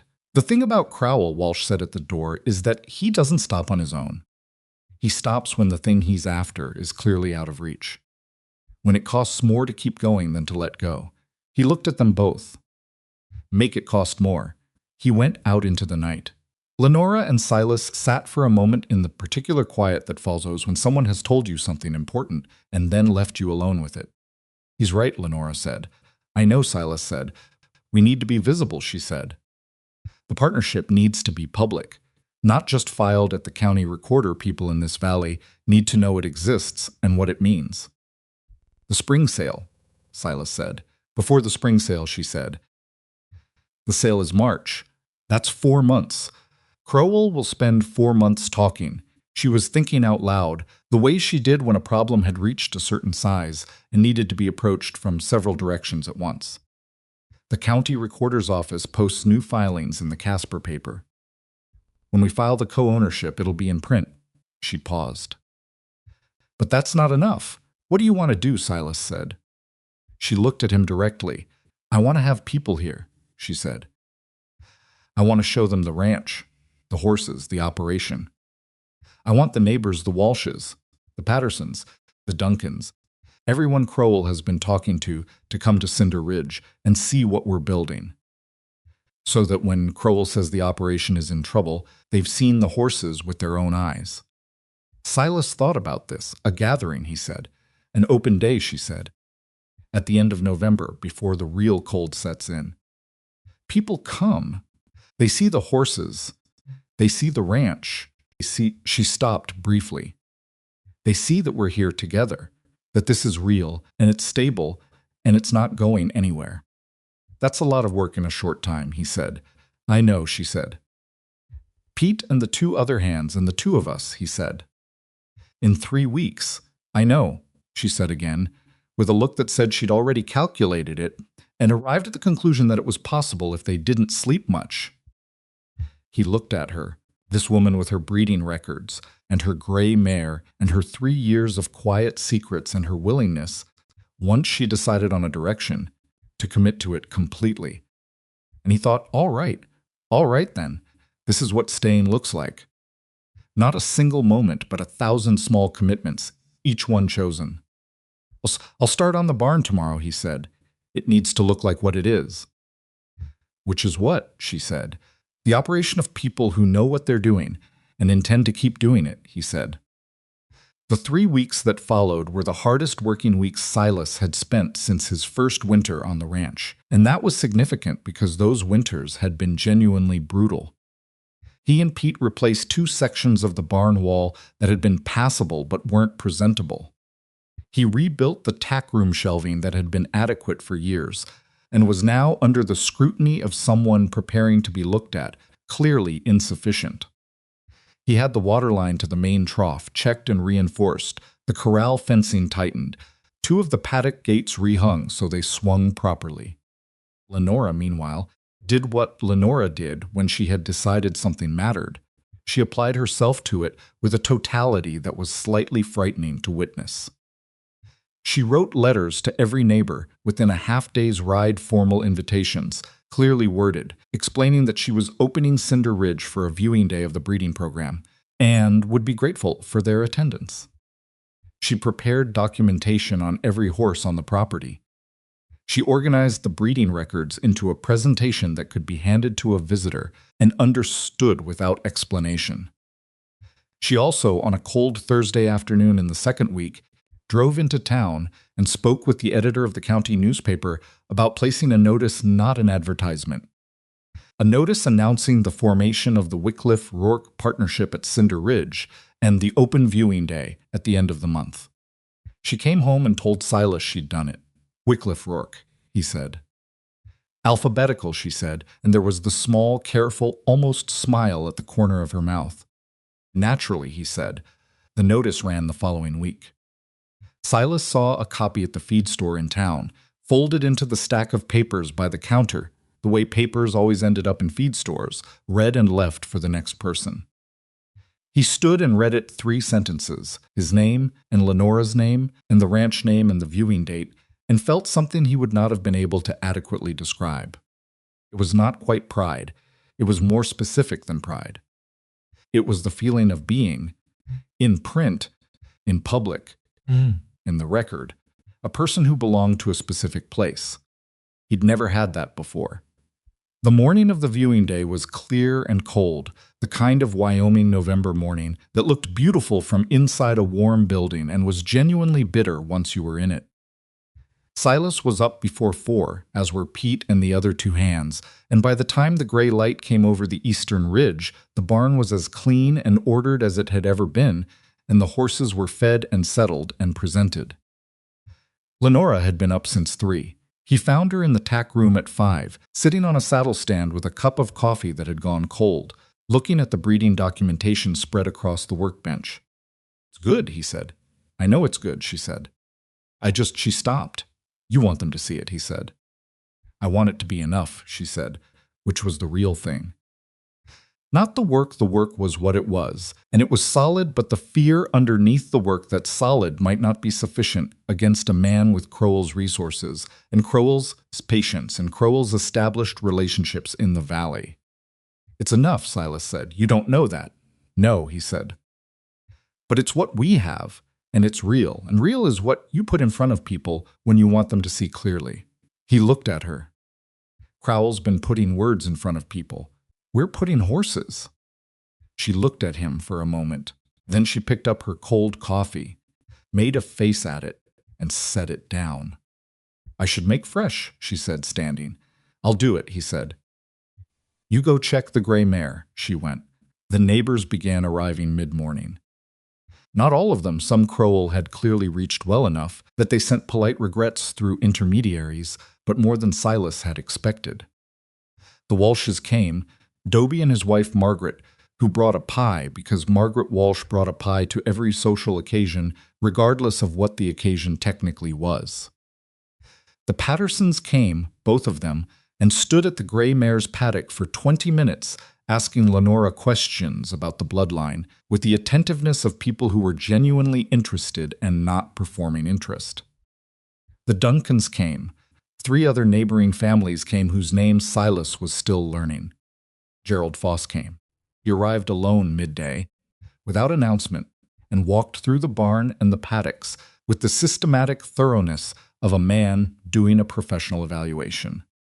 He asked Lenora 4 specific questions about the gray mare's last 2 foals. He asked Silas 2 questions about the feeding program. He spent considerable time with the young horses. He didn't say much. He didn't need to. The fact of his presence at Cinder Ridge on this specific day was its own statement in the particular language of a small valley where everyone was watching everyone. Thaddeus Crowell was not there, which was expected and also noted by everyone who came, though nobody said it directly. By mid-afternoon, the yard had a quality Silas hadn't seen it have before, people moving around the property with the ease of people who have decided they're comfortable somewhere, conversations overlapping near the barn and in the yard, the horses receiving the kind of collective attention that made them stand well and show themselves to advantage. It was not the polished event of a wealthy man's social calendar. It was rougher than that, more practical than that, with cold noses and barn smells, and the occasional horse who was not interested in being demonstrated regardless of the occasion. It was real, and that, Silas thought, standing near the gate watching Lenora explain the gray mare's breeding history to Margaret Walsh, with a precision and passion that made Margaret Walsh lean forward to hear better. That was the point. Crowell could offer money. He could apply pressure. He could make visits and have conversations and position things. But he couldn't manufacture this. The 3 years of work and the genuine quality of the animals and the particular energy of 2 people who had decided to fight for something they'd built that wasn't purchasable. Late in the afternoon, when the visitors had mostly gone and the cold was asserting itself more seriously, and Pete was moving the horses back to their stalls for the evening, Foss came to find Silas by the east paddock. "Good operation," Foss said. "Thank you," Silas said. "The gray mare's next foal," Foss said, "if you're planning to sell in the spring." "We're planning to sell in the spring," Silas said. "I'd like first look," Foss said. Silas looked at him. "First look," Silas said, "and fair market price." "Fair market price," Foss agreed, "based on the animal." They shook hands, which in that valley at that time was a binding thing, and Foss went to get his horse, and Silas stood at the east paddock fence in the late afternoon cold and felt the particular satisfaction of a battle line that had just moved. Lenora found him there 20 minutes later. "Foss shook your hand," she said. She'd seen it from across the yard. "Spring foal," Silas said. "First look, fair price." She was quiet for a moment. "Crowell's not going to be happy about that," she said. "No," Silas said. "It's going to make him push harder." "Probably," he said. She stood beside him at the fence, both of them looking at the horses in the east paddock in the fading afternoon light. "Walsh told me something," she said, "when I was talking to him by the barn. He said Crowell approached him last spring about buying the water rights on his north pasture. Walsh said no. Crowell came back twice more." She paused. "He said the third time, Crowell mentioned specifically that Walsh would find things easier if he weren't in the habit of doing business with Harlan Wycliffe's operation." Silas looked at her. "He said that to Walsh," Silas said. "He said it pleasantly," Lenora said, with a dryness that had no humor in it. "Walsh came today anyway," Silas said. "Walsh came today anyway," she confirmed.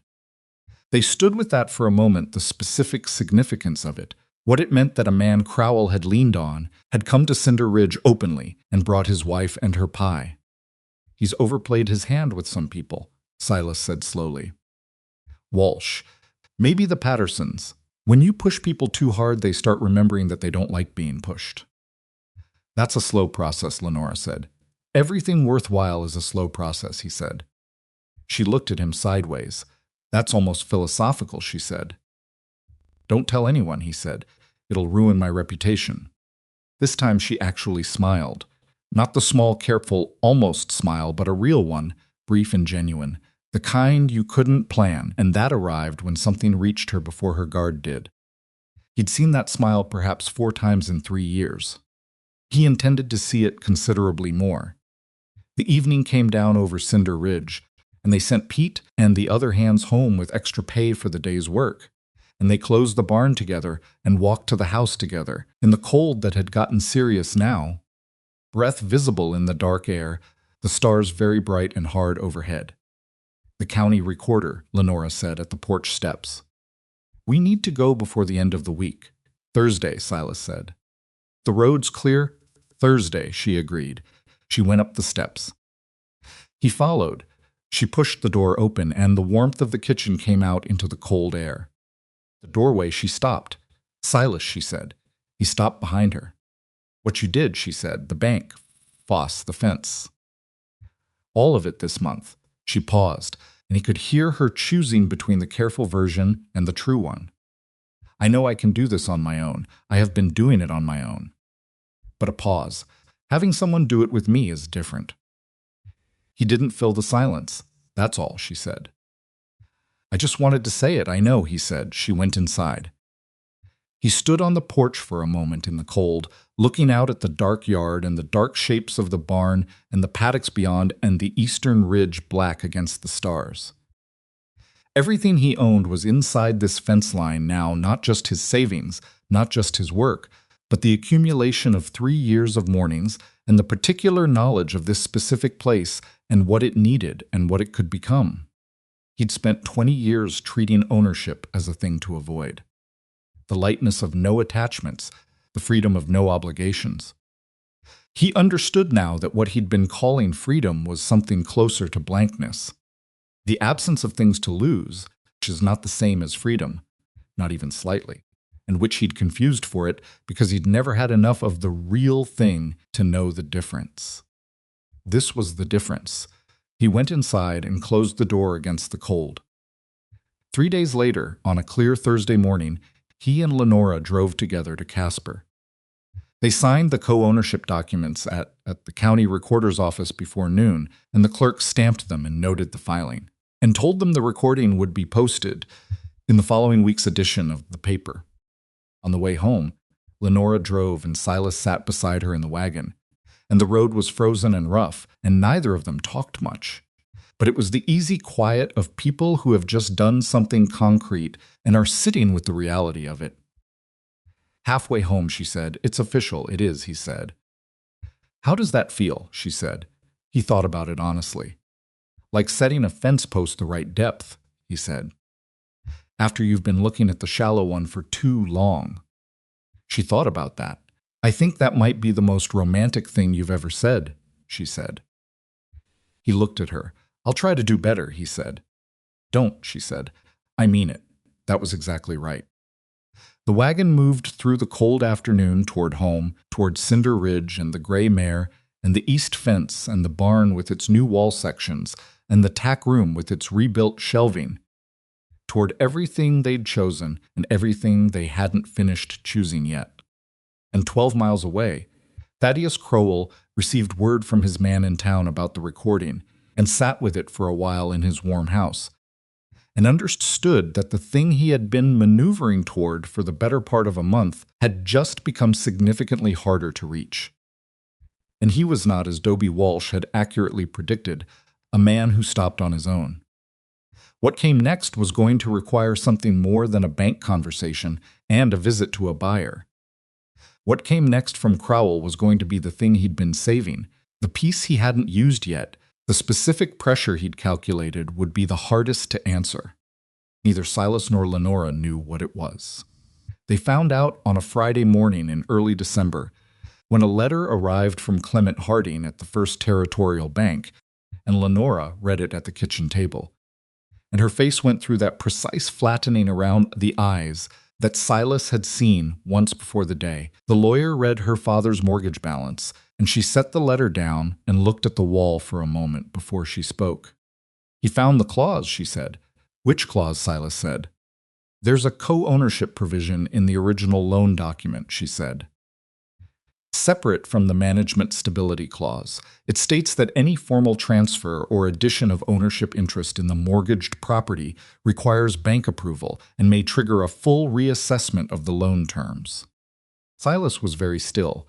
Harding is requesting a meeting, she said, to discuss whether the co-ownership filing we made Thursday constitutes a triggering event under that clause.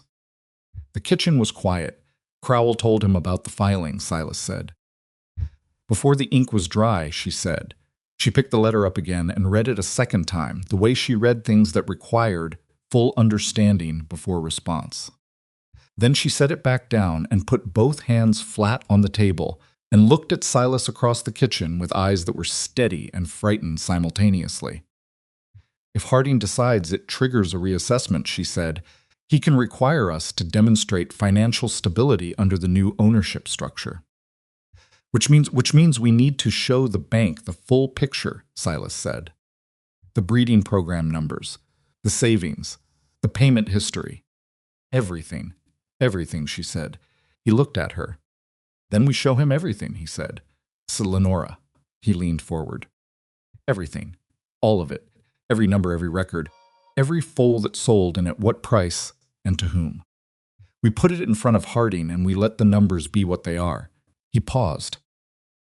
Are the numbers good enough? She met his eyes. She said. Then they'll be good enough for Harding too, he said. She picked up the letter and folded it with the precise movements of a woman who has decided what to do next and is ready to do it. I'll write back today, she said. We'll meet him next week. We'll meet him next week, Silas said, and the word we in that sentence sat between them like a fence post set at the right depth, and they both felt it, and neither of them said so, because some things are understood without saying and are not diminished by that. The meeting with Clement Harding was scheduled for the following Wednesday. In the 5 days between Harding's letter and that Wednesday, Silas and Lenora did not waste the time. They sat at the kitchen table every evening after the hands had gone home, and they went through every document. The ranch had produced in 3 years the breeding records, the sale receipts, the payment history on the mortgage, feed costs and fence costs and veterinary costs, and the net figures that resulted when you subtracted all of those from what the horses had brought in. Lenora had kept records with the precision of someone who had learned early that paper was the only argument a woman alone could make to a room full of men who had already decided she was overextended. The numbers laid out completely and honestly were better than even Silas had fully understood. He'd known the breeding program was working. He'd known the mortgage balance had come down significantly. He hadn't known because Lenora, in her particular habit of managing information carefully, had not told him the complete picture that the Gray Mare's program had generated over 3 years, nearly twice what the initial investment in bloodline documentation and careful breeding had cost. The surplus, methodically applied to the principal, had reduced the mortgage to a fraction of its original weight. "Why didn't you tell me the full number?" he said, on the third evening, when the complete picture was finally assembled on the kitchen table between them. She looked at the papers, because I didn't want to count it until I was sure it was real, she said. I've watched my father count on numbers that turned out to not quite be what he thought they were. I wanted to wait until it was undeniable. A pause. And I was afraid that if I told you how well it was going, you'd think you weren't needed. He looked at her. "Lenora," he said. "I know," she said. "I know how that sounds. I was planning to leave," he said. "The thing that nearly drove me away was thinking you didn't need me. And you were hiding the evidence that things were working because you were afraid I'd feel unneeded." She looked at him directly. "We've established that we are both very good at being afraid of exactly the wrong things," she said. He sat back in his chair. "We have established that," he said. She gathered the documents into their organized stack and squared the edges against the table with the neat precision she applied to physical things. "Do you think Harding will see it clearly?" she said. "I think Harding is a banker," Silas said. "Bankers see numbers." "The numbers are clear." He paused. The question is whether Crowell has given him a reason to read them in a particular direction. And if he has, then we give him a better reason, Silas said. The drive to Casper on Wednesday was colder than the previous trip, the road iced in the low sections and requiring care. They didn't talk much. Lenora drove, as she usually did when they took the wagon, because she had a better feel for the horses in uncertain conditions. Silas sat beside her with the document case on his knees and watched the road and thought about Harlan Wycliffe, who had made this same drive to this same bank for 30 years and had sat across from Clement Harding and had fought for this ranch in his own way and his own time. He thought about what Harlan had written in that letter.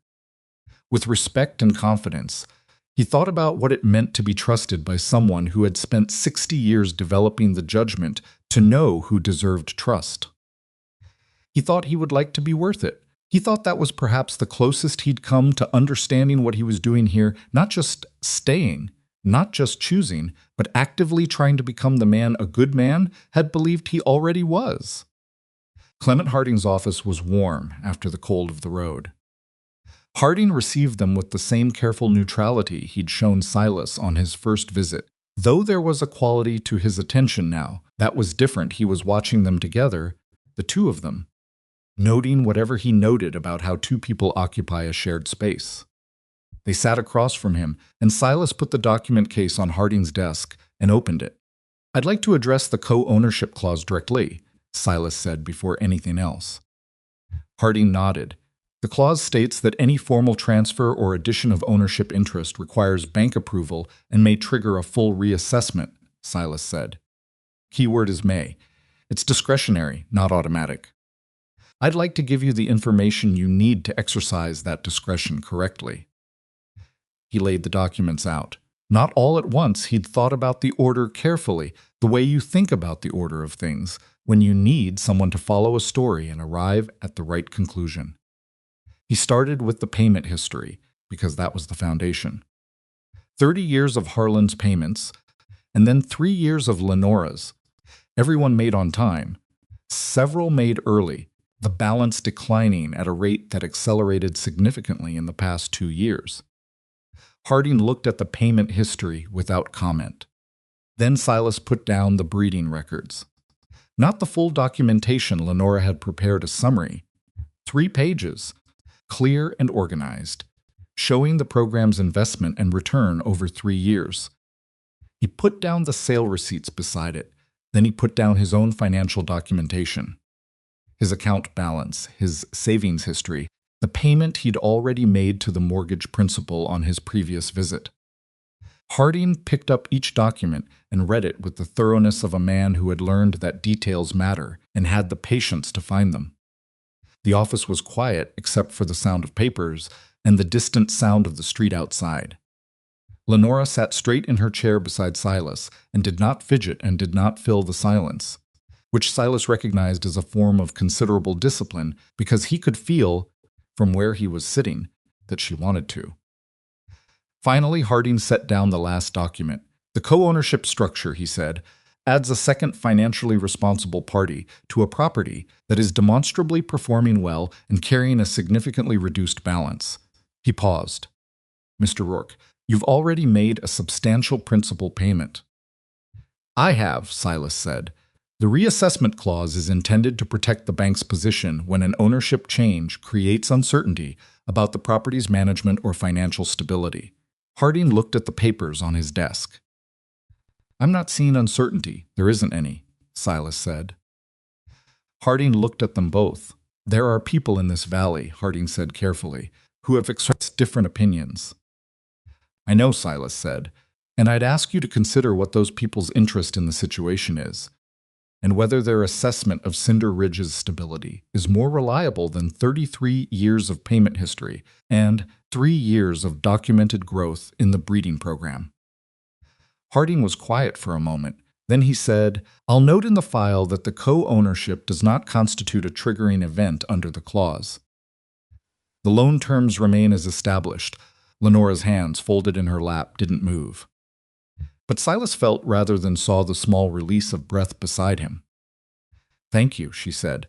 Her voice was steady and professional and gave nothing away, which was exactly right for the moment. They shook hands with Harding and walked out of the bank into the cold Casper Street. And neither of them said anything until they had reached the wagon, and Silas had put the document case under the seat, and they were both standing on the same side of the wagon in the cold.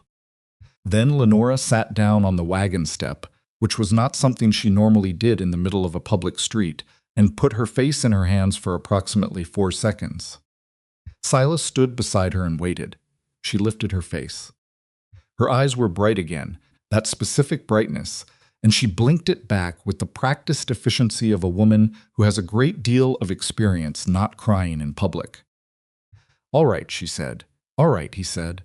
"We should get lunch before we drive back," she said, standing up and adjusting her coat with the brisk movement of someone returning to normal operations. "The road's going to be worse this afternoon." "Agreed," he said. They had lunch at a place 2 streets from the bank that served beef stew that was not particularly good, but was hot and ample, which were the relevant qualities on a December afternoon in Wyoming.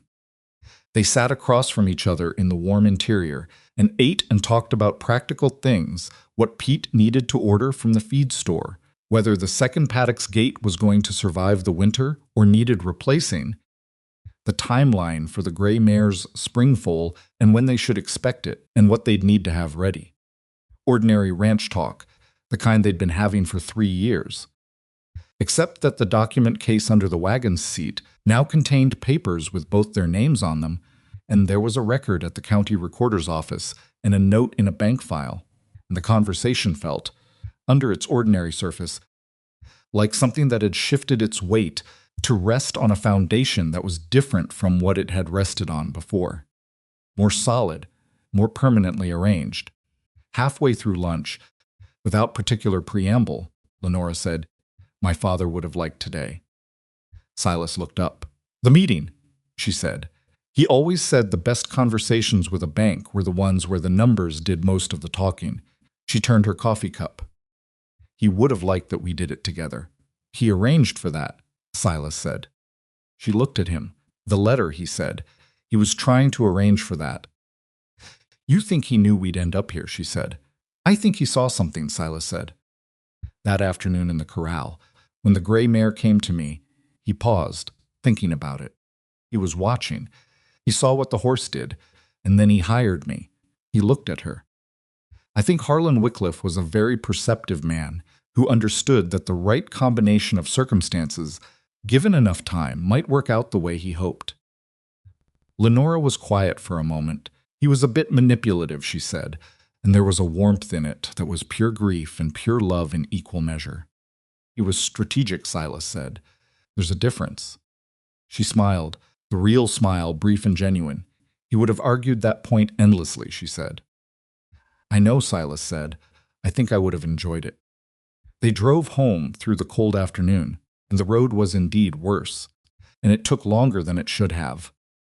And by the time Cinder Ridge appeared at the end of the road, in the early dark, with the barn light burning, and the shapes of the horses in the paddock visible against the snow, Silas felt the specific sensation that he was later going to understand had been the moment it became undeniable, not just chosen, but settled.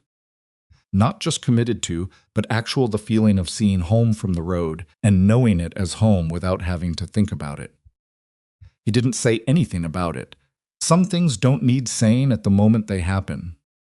They need to be carried for a while first. Crowell made one more attempt.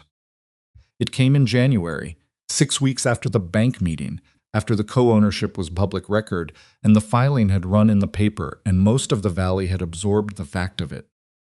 It came not through the bank or through the buyers this time, but directly a visit, unannounced, on a Thursday morning when the cold was serious and the sky had the particular weight of more snow coming. Silas saw the wagon from the barn. He didn't go inside. He stayed where he was and watched. Kroll came to the house and Lenora came to the door. Silas was close enough to hear the voices but not the words at first. Then Crowell's voice rose slightly, not in anger, but in the particular elevation of someone who is making a point they want to ensure is understood, and Silas heard the shape of it, if not all the content. He heard Lenora's name. He heard the word mistake. He heard a tone that was no longer the polished pleasantness of the early visits. The thin veneer Walsh had described was gone, and what was under it was not rage. Crowell was too controlled for rage, but something colder. The flat effect of a man explaining consequences. Silas walked to the house. He came around the side, not from the barn directly, and he was on the porch before Crowell had finished what he was saying. Crowell stopped. He looked at Silas with the expression of a man recalibrating again, and this time the recalibration had a different quality than it had before. Before, it had been the adjustment of someone reassessing an obstacle. Now it was something closer to the look of a man who has just understood that he has fundamentally misread a situation and is too controlled to show what that costs him. Rourke, he said. Crowell, Silas said. He stepped onto the porch and stood beside Lenora. Not in front of her, beside her, the way partners stand. I was speaking with Miss Wycliffe, Crowell said. Mrs. Wycliffe Rourke, Lenora said quietly. Both men looked at her. She looked at Crowell with an expression that was direct and entirely without apology. I'm sorry, she said. I'm not Mrs. Anything yet. That was premature. A small pause. But it won't be premature for very long. Silas looked at the side of her face. She did not look back at him. She kept her eyes on Crowell with the particular steadiness of someone who has just said a true thing in an unexpectedly public setting and has decided that this was in fact the right time and place for it and is not retreating from it. He felt something move in his chest that was large and warm and would not have been useful to examine in front of Thaddeus Crowell. Crowell looked between them. I see, he said with the flat precision of a man who has received information that requires him to reassess several things at once. Cinder Ridge is not for sale, Lenora said. It was not for sale when you first asked. It was not for sale through everything that happened this fall and winter. It will not be for sale in the spring. Her voice was measured and final. I want to be clear about that, Mr. Crowell, because I think we've been less than completely clear in the past. And I understand that ambiguity can be mistaken for possibility. There is no possibility. Crowell was quiet for a moment. The valley is a small place, he said. It is, Lenora agreed. Which means you and I will continue to be neighbors, and I intend to conduct myself accordingly. I hope you'll do the same. It was not a threat. It was not a concession. It was a border, drawn plainly, in language that left no room for interpretation. And what made it remarkable was the complete absence of hostility in it. She said it the way you say a true thing to someone you have decided to be honest with, because honesty is more useful than performance. Crowell looked at her for a moment. Then he looked at Silas. And what was in that look was something complex, not defeat exactly. More the expression of a man who has competed seriously and has arrived at the moment of understanding that he has not won. And who is, beneath the controlled surface, doing the private accounting of what that costs him. He nodded once. He went back to his wagon. He did not come back. Not that week, not the following month, not at all. The buyer pressure eased through January as Crowell's attention shifted. There were other properties, other opportunities, and a man like Crowell did not spend resources on lost positions. The Foss relationship held. The spring sale, when it came in March, went well enough that Lenora and Silas drove home from it in the early evening with a number in the account that made the remaining mortgage balance feel like something that was almost now a formality. The gray mare's spring foal was a filly. She was born in late February, on a night when the temperature had dropped enough to be concerning, and Silas and Lenora were both in the barn for it, as they had been for every significant thing on this ranch. The filly came into the world in the unremarkable and extraordinary way that births happen difficult and loud, and then suddenly there, breathing, present, a new animal in the world that had not existed an hour before. Lenora sat in the straw beside the gray mare when it was done, which was something she did after a difficult birth, just sitting with the horse in the aftermath. Silas sat on the opposite side, and the mare was between them, and the filly was finding her legs in the way foals do, with the confused determination of something that doesn't know yet that what it's attempting is difficult. She's good, Lenora said. She was looking at the foal, the way she always looked at animals, with a professional assessment that was also, underneath it, something closer to tenderness than she'd have admitted. Good, Silas agreed. Foss is going to want her, Lenora said. He already said so, Silas said. We should let him wait a bit, she said. See if anyone else comes looking first. He looked at her. That's not the agreement I made with him, he said. The agreement was first look, she said. First look at a fair price. If we get a higher offer first and then bring it to Foss, that's not violating the agreement. That's doing business. He considered this. That's strategic, he said. There's a difference between strategic and manipulative, she said, with a perfectly straight face. He looked at her for a moment. You've been waiting to use that back at me, he said. Since December, she confirmed. He made a sound that was not quite a laugh, but was in the general territory of one, and the gray mare shifted at the sound, and the filly startled, and then recovered in the way new things recover from startling, by simply continuing on. The marriage happened in September. Not in September of that year, in September of the following one, which was perhaps longer than strictly necessary. But neither Silas nor Lenora were people who moved quickly toward things they cared about. Having spent the better part of their lives being careful in opposite directions about exactly the things that mattered most. They moved toward it the way they had moved toward everything, with the deliberate attention of people who had decided they were in no hurry because they had already committed to the long form of this. And the formality was a confirmation rather than a beginning. They were married under the cottonwoods beside the ranch house on a Saturday afternoon in early September, when the Wyoming summer had not quite finished and the light came through the leaves at the angle it comes at in early fall. Golden and specific, the kind of light that photographs don't capture correctly because it has a quality that is more felt than seen. Dobie and Margaret Walsh were there. Gerald Foss was there. Pete Dillard was there, standing slightly to the side with the expression of a young man at an event that is more emotionally significant than he'd prepared himself for, which was the right expression for the occasion. The neighbors who had come to the viewing day in November were mostly there, and some who hadn't been. The justice of the peace from town conducted the ceremony, which was brief and plain. The way both Silas and Lenora had asked for it to be, neither of them were people who required ceremony to mean things. And both of them were privately aware that the real commitment had been made in smaller moments, in a barn at 4 a.m, and on a porch step in the cold and across a kitchen table, with documents spread between them, and in a dozen other unremarkable places where they had chosen each other without an audience.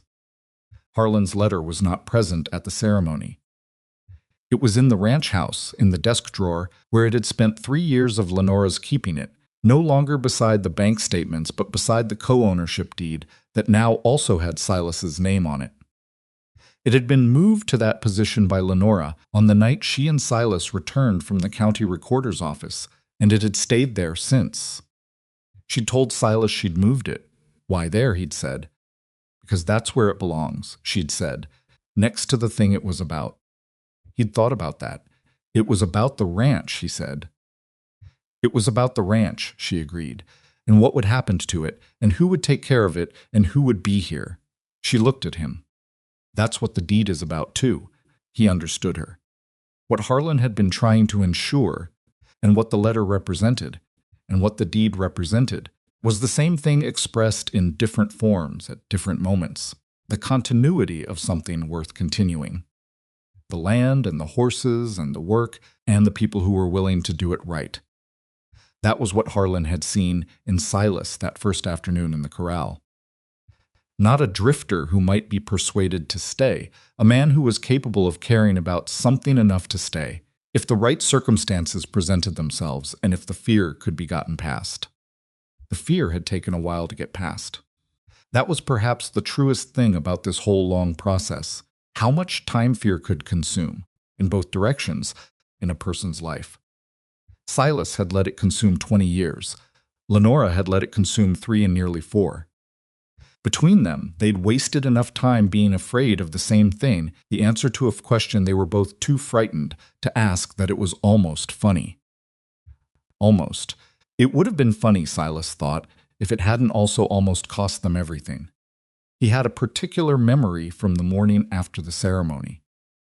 Not the ceremonies itself, which he remembered well enough, but the morning after. He woke early, as he always did, and lay still for a moment in the gray light before the habits of 20 years kicked in, and he registered where he was the same ranch house he'd been working next to for 4 years. Now his home in the legal and official sense, as well as every other sense, and he felt the specific absence of the thought he'd always had. The thought he'd always had. In every place, on every morning, was some version of what comes next and where. It wasn't there. What was there instead was the sound of the ranch in the morning, the horses moving in the barn, Pete arriving early as he always did, the particular creak of the porch step that needed fixing and had needed fixing for 2 years, which Silas had on his list, and the warm, specific weight beside him of a woman who had kept a letter in a drawer for 3 years because she loved him and was afraid he didn't love her back. He lay still and listened to the ranch, and felt the absence of the old thought, the one that had driven him of every place he'd ever been. It was the most comfortable silence he'd ever been in. He got up, he dressed, he went to the barn. The gray mare was awake and attentive in her stall, which was her normal morning mode. She was not a horse who slept in, had not been since the night the colic nearly took her. As if she'd decided afterward that the days were worth being present for from the beginning. Her filly was in the adjacent stall, 8 months old now, and developing the particular personality that suggested she was going to be both exceptional and opinionated, which was a quality that Silas had come to understand ran in the bloodline. He fed them both and worked his way through the morning, feeding, with the quiet efficiency of 4 years of the same routine. Pete arrived, and they worked together without needing to talk much, which was something Silas valued about Pete Dillard.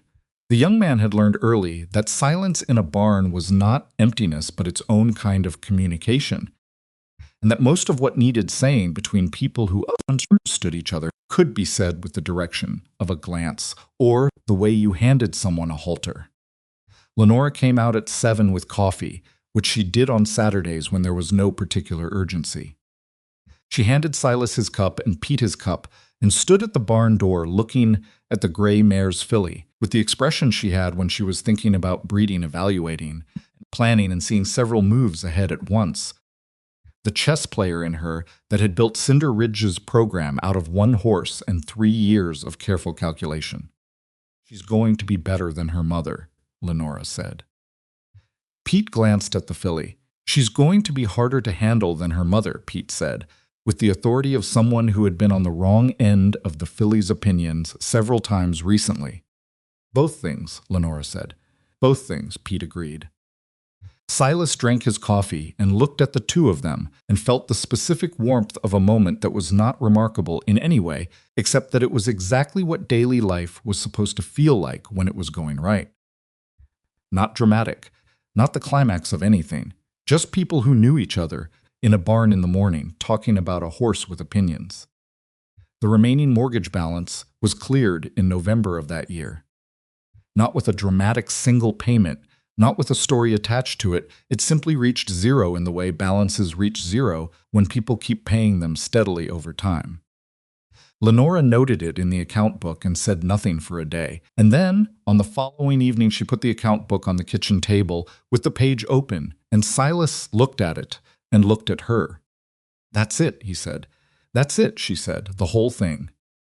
The whole thing. He turned the account book so the page faced him properly and looked at the zero for a moment. "Your father would have—" He started.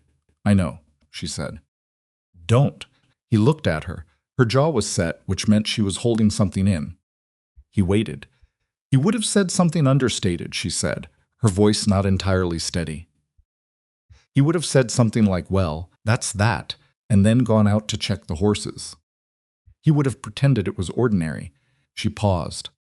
And then later, maybe at dinner, he would have said something small. Something that let you know he understood what it meant without having to say it directly. She looked at the account book. That's how he was, I know, Silas said. I miss him, she said. Plain and simple. I know that too, Silas said. She closed the account book. I'm going to check the horses, she said. I'll come, he said. They went to the barn together in the November cold, and the horses were fine, as they usually were, and they walked through the stalls in the quiet way they'd learned to walk through the barn together, not for any particular purpose, but because sometimes the barn was the place you went when you needed to be around something that was simply and straightforwardly alive. The gray mare put her head over the stall door when Lenora came near, which she always did for Lenora, and Lenora put her hand on the horse's nose and stood there for a moment in the lantern light with her eyes closed, which was private, and Silas didn't look at it. He walked to the end of the barn and looked out the back door at the east pasture under the November stars and thought about Harlan Wycliffe, who had spent 30 years on this land and had done everything in his power to make sure it outlasted him and that the people who cared for it would be cared for in return. He thought about what it meant to build something intended to last, and how much of that kind of building happens in the small and quiet choices rather than the large dramatic ones, the fence post set at the right depth, the breeding record kept current, the payment made on time, the door not walked out of. He thought about fear. He thought about how much of his life he had organized around the avoidance of the kind of loss that could happen when something someplace, some person became necessary to you. He'd been very efficient about it. He'd never lost anything he loved because he'd made certain never to love anything long enough to be in danger of losing it. What he'd understood, sitting in that cabin the night Crowell's words landed in the exact right place to wound him, was that he'd confused the absence of loss for safety. He'd been safe all those years, safe and empty and always moving, always scanning the next horizon, always prepared to go. He was not prepared to go anymore. He was not, if he was being entirely honest with himself, capable of it in the way he once had been. Cinder Ridge had gotten into him too deeply, and the gray mare had found him too easily, and Lenora Wycliffe had been too specific and too real for any of his old evasions to work. He was anchored. He had resisted it for 3 years, and then chosen it, and then documented it legally, and then said in front of witnesses that he chose it. And the choosing had built on itself the way all significant choices do until it was no longer a choice so much as a fact about who he was. He was a man who stayed. He hadn't been that before. He was that now. Behind him, Lenora came to stand beside him at the back door of the barn, looking out at the same stars over the same pasture. The filly needs a name, she said. We've been avoiding it. I know, he said. Pete's been calling her the difficult one. That's accurate, but not a name, he said.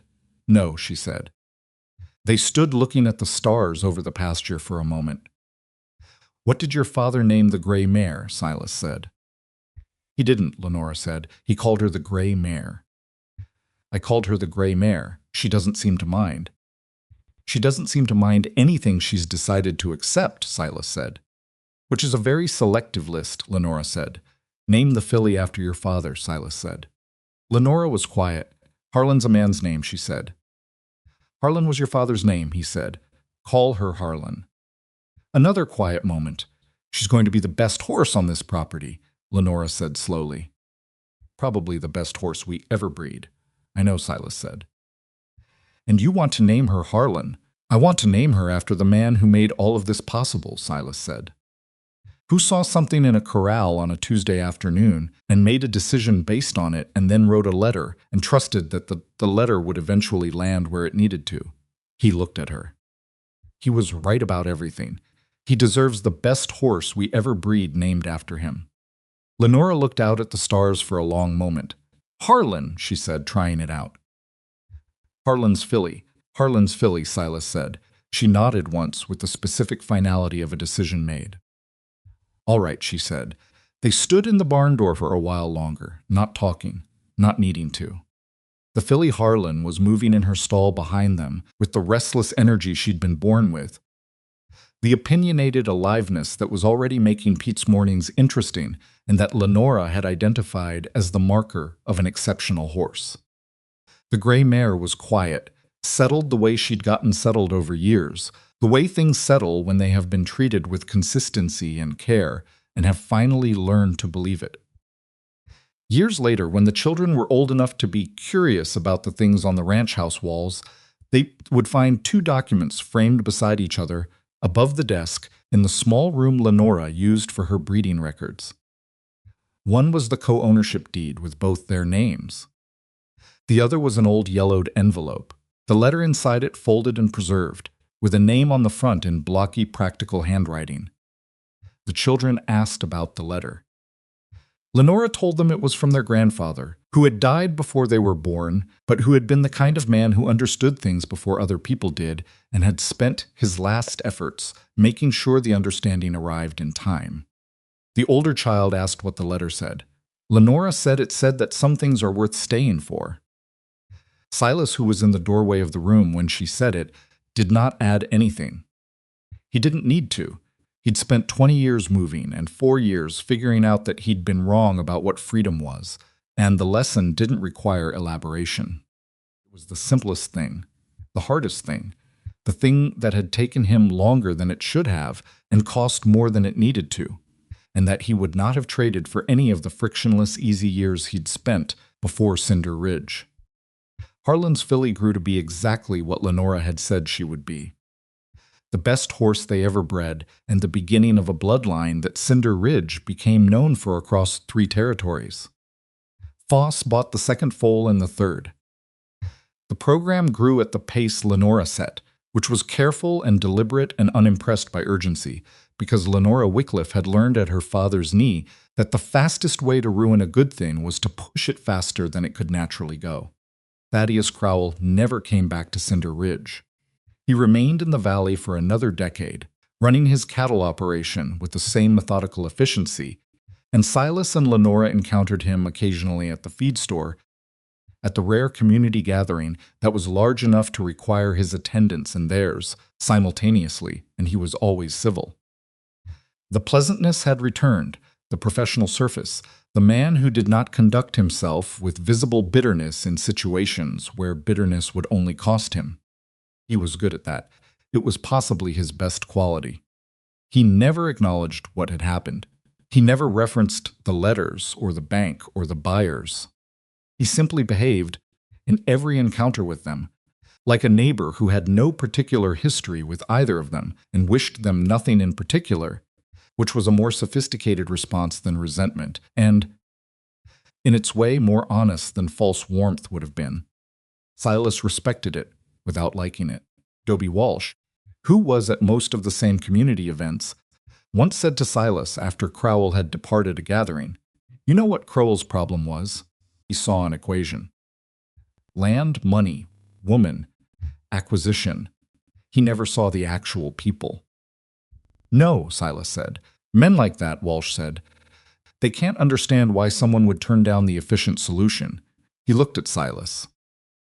What Crowell offered Lenora was efficient. It was, Silas said. "And she said no anyway," Walsh said, with the satisfaction of a man who finds this deeply correct. "She said no anyway," Silas said. Walsh nodded, as if this confirmed something he'd always believed about how things should work.